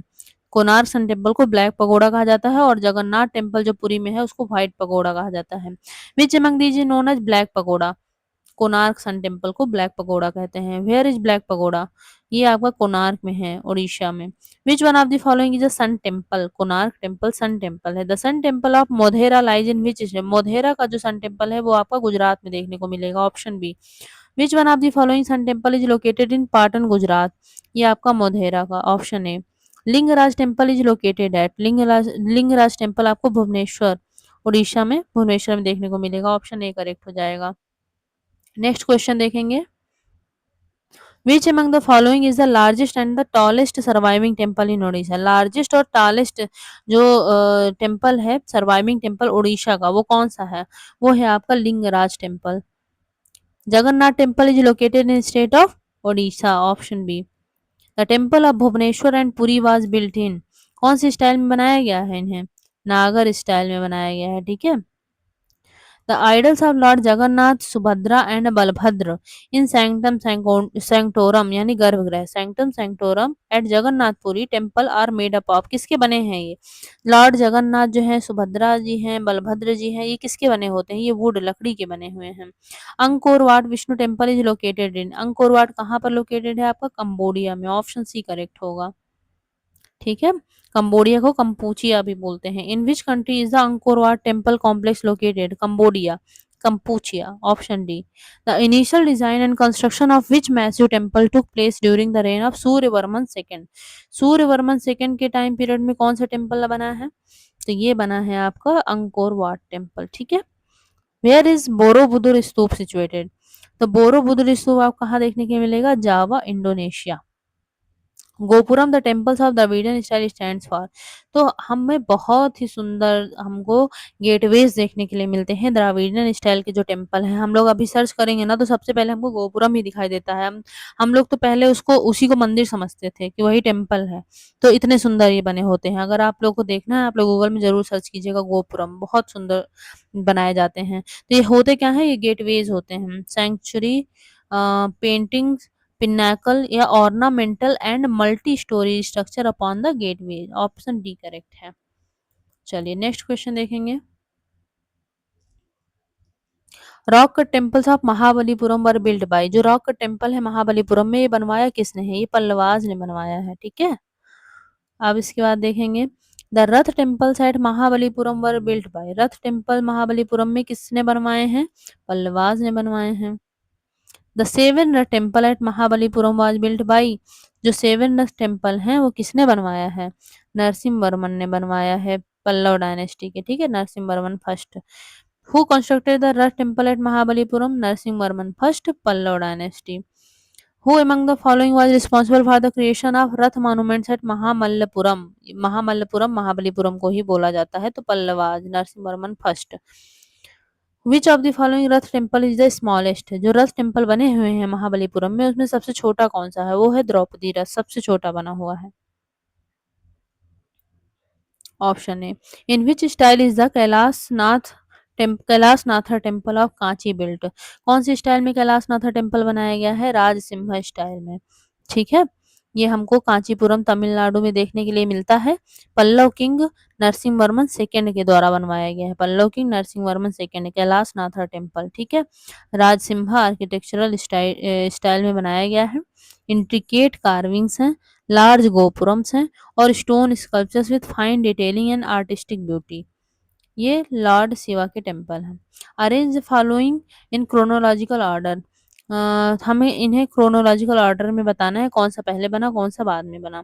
बृहदेश्वर टेम्पल है गंगाईकोंडा चोलापुरम, सोर टेम्पल एट महाबलीपुरम और सप्त पगोड़ा। तो इसमें हम लोग देखेंगे कि सबसे पहले आता है हमारा सप्त पगोड़ा, फिर आता है सोर टेम्पल और फिर बृहदेश्वर और लास्ट में गंगाईकोंडा चोलापुरम। तो ऑप्शन डी करेक्ट हो जाएगा। टाइम पीरियड देख सकते हैं, सप्त पगोड़ा 640 से 674 एडी में, फिर इसके बाद महाबलीपुरम 674 से आपका 800, बृहदेश्वर जो है राजा राजा फर्स्ट के टाइम पीरियड में, और गंगाईकोंडा चोलापुरम राजेंद्र फर्स्ट के टाइम पीरियड में। तो आपका ऑप्शन डी करेक्ट होगा। अब इनके बाद क्या है, प्लेस है और मॉन्यूमेंट है, हमें बताना है करेक्ट ऑप्शन कौन सा होगा। तो देखिए, एलिफेंटा में क्या है, एलिफेंटा में केव्स हैं, आपका ऑप्शन 3 के साथ जाएगा। श्रवण बेलगोला, श्रवण बेलगोला में आपको क्या देखने के लिए मिलता है, बाहुबली का स्टेच्यू देखने के लिए मिलता है। ठीक है, गोमतेश्वर जो है ऋषभनाथ जो जैन तीर्थंकर हैं फर्स्ट, उनके बेटे हैं ये। ठीक है, उनका स्टेच्यू मिलता है। और महामस्ताभिषेक ये 12 साल में एक बार किया जाता है, बहुत ही मतलब ये ओकेजन जो है, इसको भी एग्जाम में पूछ लिया जाता है। खजुराहो टेम्पल है और सांची आपका स्तूप है। तो ए का क्या हो जाएगा, ए का 3 होगा और बी आपका 4 हो जाएगा। A3B4, A3B4 option B, option B correct होगा। चलिए नेक्स्ट क्वेश्चन देखेंगे, मैच करना है। हिस्टोरिकल साइट्स हैं और स्टेट्स हैं। तो भीमबेटका, भीमबेटका आपकी मध्य प्रदेश में है। फिर इसके बाद हम लोग देखते हैं सोर टेम्पल। तो सोर टेम्पल आप लोग देखेंगे कहाँ है, सोर टेम्पल आप लोग देखेंगे कि तमिलनाडु में है, हम्पी कर्नाटका और मानस असम में। तो आपका ऑप्शन बी करेक्ट हो जाएगा। चलिए आगे बढ़ते हैं। Which of the following pairs is correctly match, कौन सा ऑप्शन जो है करेक्टली मैच कर रहा है ये बताना है। तो एलोरा केव्स, शक ने बनवाई है सकाश, मीनाक्षी टेम्पल, पल्लवास, खजुराहो टेम्पल, चंदेल, महाबलीपुरम, राष्ट्रकूटास। तो महाबलीपुरम पल्लव ने बनवाया है, खजुराहो टेम्पल चंदेल, ये बिल्कुल सही आपका है। इसके अलावा जो है आप लोग देखेंगे कि मीनाक्षी टेम्पल पांड्याज ने बनवाया है, ना कि पल्लवाज ने। ठीक है, एलोरा केव्स तो जो है कई लोगों का इसमें कंट्रीब्यूशन है, तो उसको हटाते हैं। चलिए आगे बढ़ते हैं। इसमें भी प्लेस और मॉन्यूमेंट को मैच करना है हमें। बैद्यनाथ धाम, सारनाथ, दिलवाड़ा और बद्रीनाथ। ठीक है, तो दिलवाड़ा क्या है, जैन टेम्पल राजस्थान में देखने को मिलेगा। सारनाथ में क्या है, ऑफ फर्स्ट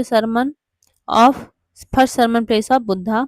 इसके बाद क्या देखेंगे, बैद्यनाथ धाम। तो बैद्यनाथ धाम तो आप लोग जानते ही हैं कौन है, बाबा बैद्यनाथ शिव भगवान। और फिर उसके बाद बद्रीनाथ विष्णु टेम्पल। तो आपका ऑप्शन ए करेक्ट हो जाएगा। ठीक है, फिर इसके बाद हम लोग देखेंगे नेक्स्ट क्वेश्चन क्या है। इसमें भी जो है साइट दी हुई है और वेल नोन फॉर, तो बताना है कि कौन से करेक्टली मैच है, कितने पेयर करेक्टली मैच हैं इसमें। तो बेसनगर, सेवाइट केव श्राइन, भाजा बुद्धिस्ट केव श्राइन और सित्तन वसल जैन केव श्राइन। तो हमें बताना है इनमें से कौन कौन सी जो है हमारी सही है। तो हम लोग देखेंगे कि इसमें केवल 2 ही पेयर सही हैं। तो कौन-कौन सी सही हैं? सित्तल वसल जो है वो जैन के लिए है, ये चीज़ सही है कि नहीं? ये चीज़ बिल्कुल सही है। तो आपका ये सही हो जाएगा। इसके बाद हम लोग क्या देखेंगे कि जो पहला ऑप्शन है बेसनगर सेवाइट केव श्राइन, ये चीज़ सही नहीं है। ठीक है? ये आपका गलत है।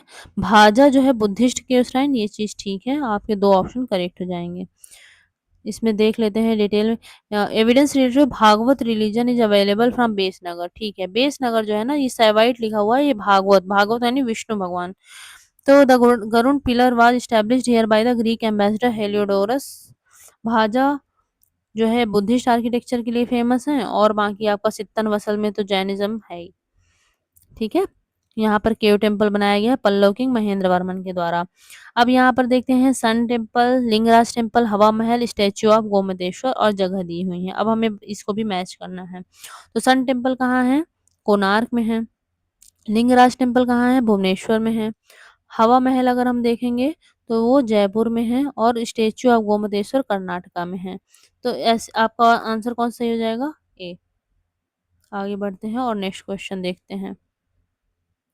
Which of the following are famous for sun temple, sun temple के लिए कौन सी जगह फेमस है।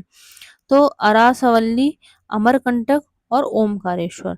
तो अमरकंटक और ओमकारेश्वर यहाँ पर सन टेम्पल नहीं है। अरसावली आप देखेंगे तो ये चीज़ ठीक है। तो आपका कौन-सा ऑप्शन हो जाएगा? ऑप्शन ए जो है वो करेक्ट हो जाएगा, ठीक है? ऑप्शन ए।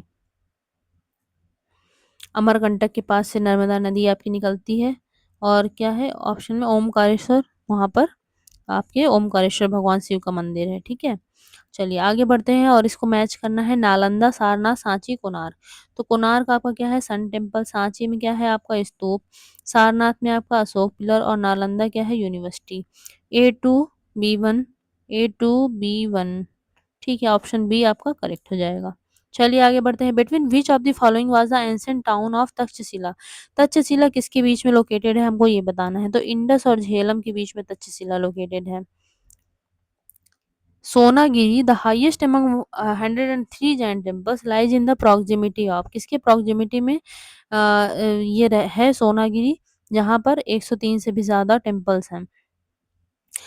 मतलब हाईएस्ट एमंग 103 टेम्पल, हाईएस्ट है मतलब 103 जो जैन टेम्पल्स है उनमें से सबसे ज्यादा हाईएस्ट जो है सोनागिरी, वो किसके प्रॉक्सिमिटी में है? वो दतिया, मध्य प्रदेश, ठीक है, ऑप्शन ए करेक्ट होगा।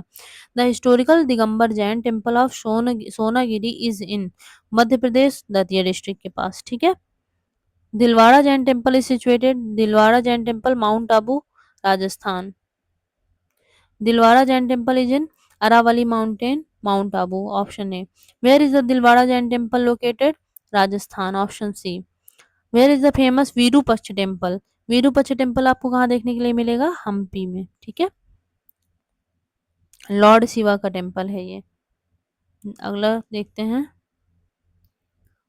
द नागर, the Dravida and the viscera, ये टेम्पल आर्किटेक्चर है। The three main racial groups नहीं, थ्री मेन लिंग्विस्टिक डिवीजन बिल्कुल नहीं, three main style of Indian temple architecture, हाँ ये चीज आपकी सही है, ऑप्शन सी करेक्ट हो जाएगा। With reference to the cultural history of India the term Panchayatan, Panchayatan क्या रिफर करता है? विलेज एल्डर्स की असेंबली है? नहीं। रिलीजियस सेक्ट है? नहीं। स्टाइल ऑफ टेम्पल कंस्ट्रक्शन है? बिल्कुल सही है। पंचायतन का क्या मतलब है? देखिए, एक मंदिर यहाँ पे पंचायतन नागर स्टाइल में हम देखने को मिलता है मेजरली। देखिए ये टेम्पल हो गया मेन वाला हमारा, मेन डीटी का। फिर क्या होता है कि 1, 2, 3 और 4, 4 टेम्पल जो है हमारे एसोसिएटेड डीटी के बनाए जाते हैं। तो टोटल कितने हो गए? 5। तो इसी को बोला जाता है पंचायतन स्टाइल। मतलब एक टेम्पल आपका कॉम्प्लेक्स होगा पूरा, इस टेम्पल कॉम्प्लेक्स में जाएंगे तो एक मेन मंदिर देखने को मिलेगा और 4 और इधर उधर मिलेंगे, तो वही पंचायतन स्टाइल है। उदाहरण भी देखिए यहाँ पर दिए हुए हैं कुछ पंचायतन स्टाइल की। खजुराहो, कनरिया महादेव, ब्रह्मेश्वर टेम्पल, लिंगराज टेम्पल भुवनेश्वर और दशावतार टेम्पल देवगढ़। चलिए, Naimisharanya famous pilgrimage is located in which of the following district? तो नैमिषारण्य जो है किस कौन सी डिस्ट्रिक्ट में लोकेटेड है? तो ये है आपका Sitapur district, Uttar Pradesh. With reference to the Indian history of art and culture, consider the following pairs. तो फेमस वर्क ऑफ स्कल्पचर है और साइट है, तो हमें बताना है कि कौन सी जो स्कल्पचर है किस जगह पर लोकेटेड है। A grand image of Buddha's Mahaparinirvana with numerous celestial musicians above and the sorrowful figures of his followers below. मतलब महापरिनिर्वाण यानी जब उनकी डेथ होने वाली थी तो इसके बहुत बड़ा से एक स्कल्पचर बनाया हुआ है जहाँ पर वो लेटे हुए हैं। तो ये कहाँ पर हमें देखने के लिए मिलता है? तो ये अजंता पर है, हमें बताना है कि सही मैच है या नहीं, ठीक है। तो अजंता पे है, तो ये बात बिल्कुल सही है। इसके बाद हम लोग देखेंगे huge image of Varaha Avatar, Varaha Avatar of Vishnu as he rescues goddess earth from the deep and chaotic water sculpted on rock. ये आपको माउंट आबू में देखने के लिए मिलेगी, ऐसा ये बोल रहे हैं, ठीक है। वराह अवतार जो विष्णु जी का है ये माउंट आबू में आपको देखने के लिए मिलेगा। तो ये चीज आपकी बिल्कुल भी गलत है, ये माउंट आबू में नहीं देखने के लिए मिलेगा। तो इसके बाद देखते हैं Arjuna's penance descent of Ganga sculpted on the surface of huge boulders, Mahamallapuram या महाबलीपुरम। तो ये चीज आपकी सही है, 1 एंड 3 आपका ऑप्शन करेक्ट हो जाएगा। जो वराह अवतार है ना ये आपको उदयगिरी के मध्य प्रदेश में देखने को मिलेगी, ठीक है। तो आपका ऑप्शन सी करेक्ट हो जाएगा। Chitrakoot temple is located in which state of India? Chitrakoot temple कौन से स्टेट में है? मध्य प्रदेश में भी है, उत्तर प्रदेश में भी है। तो आपका सी और डी दोनों करेक्ट होगा। अब यहाँ पे पूछा गया है चित्रकूट टेम्पल के बारे में पूछा गया है। तो देखिए अगर हम लोग देखें वैसे कि जो मुख्य टेम्पल माना जाता है कामदगिरी पर्वत है और कामदगिरी भगवान जी का टेम्पल है वहां पर, ठीक है, चित्रकूट में। तो जो मुख्य टेम्पल है तो वैसे हम देखेंगे तो मध्य प्रदेश जो इनका परिक्रमा पथ है उसी में ये टेम्पल टेम्पल लोकेटेड है, ठीक है। तो अब वो टेम्पल जो लोकेटेड है वो मध्य प्रदेश वाले एरिया में आता है। जो इनका परिक्रमा मार्ग है वो आधा एमपी है, आधा यूपी है। तो ये जो टेम्पल है वो मध्य प्रदेश वाले जगह में आएगा, लेकिन फिर भी इतनी डिटेलिंग तो किसी को भी वैसे भी नहीं पता होती, शायद एग्जामिनर को पूछने का भी मतलब नहीं रहा होगा। ये ऑप्शंस इस तरीके से दिए हुए हैं कि बहुत ही ज़्यादा कन्फ्यूजिंग है। चित्रकूट आपको मध्य प्रदेश, उत्तर प्रदेश दोनों में है। चित्रकूट का जो पर्वत है वो भी दोनों में है, जो परिक्रमा मार्ग है वो भी दोनों में है। तो इसलिए सी और डी दोनों करेक्ट ऑप्शन है। With reference to the art and archaeological history of India, which one among the following was made earliest. तो इनमें से सबसे पहले कौन बनाया गया है, अर्लीस्ट कौन सा बनाया गया है वो बताना है। लिंगराज टेम्पल भुवनेश्वर का, या फिर rock cut elephant at Dhauli, rock cut monuments at Mahabalipuram, या फिर वराह इमेज एट उदयगिरी। तो सबसे पहले बना है rock cut elephant at Dhauli में, ठीक है। ये कब, देखिए लिंगराज टेम्पल कब बनाया गया है, 10th 11th सेंचुरी एडी में लिंगराज टेम्पल। उसके बाद हम लोग देखेंगे कि रॉक कट ये महाबलीपुरम में जो हमारा ये एलिफेंटा वाला बनाया गया है वो 7th 8th सेंचुरी में है एलिफेंट। उदयगिरी में वराह अवतार जो है वो 5th सेंचुरी का है। और rock cut elephant at Dhauli was created in 3rd century BC, ठीक है। ये महाबलीपुरम वाले आपका 7th 8th है। और सबसे पुराने जो है अशोका ने बनवाया था एलिफेंट धौली में, ये 3rd सेंचुरी बीसी से बिलोंग कर रहे हैं, ठीक है। तो ये आपका सबसे पुराना यही हो जाएगा, बी ऑप्शन करेक्ट हो जाएगा। इसके बाद आपका साउथ इंडिया के बारे में आ गया, ठीक है। तो साउथ इंडिया के बारे में हम लोग नेक्स्ट वीडियो में पढ़ेंगे। यहाँ तक हमने अभी आज क्या देखा, हमने गुप्ता पीरियड के बारे में, पोस्ट गुप्ता पीरियड, और उसके बाद जो आर्किटेक्चर था एंशिएंट इंडिया में, हमारा जो आर्किटेक्चर था उससे रिलेटेड जो क्वेश्चंस पूछे गए हैं वो भी हमने आज कवर कर लिया। इसके बाद हम लोग देखेंगे कि साउथ इंडिया में क्या क्या चीज़ें चल रही थी और वहाँ से किस किस तरीके के सवाल हमारे प्रीवियस ईयर में पूछे गए हैं। तो ये सब चीज़ें हम लोग नेक्स्ट वीडियो में कवर करेंगे। अगर आपको वीडियो अच्छे लग रहे हैं तो आप लोग चैनल को सब्सक्राइब कीजिए और वीडियो को लाइक कीजिए, ठीक है। Thank you so much for watching.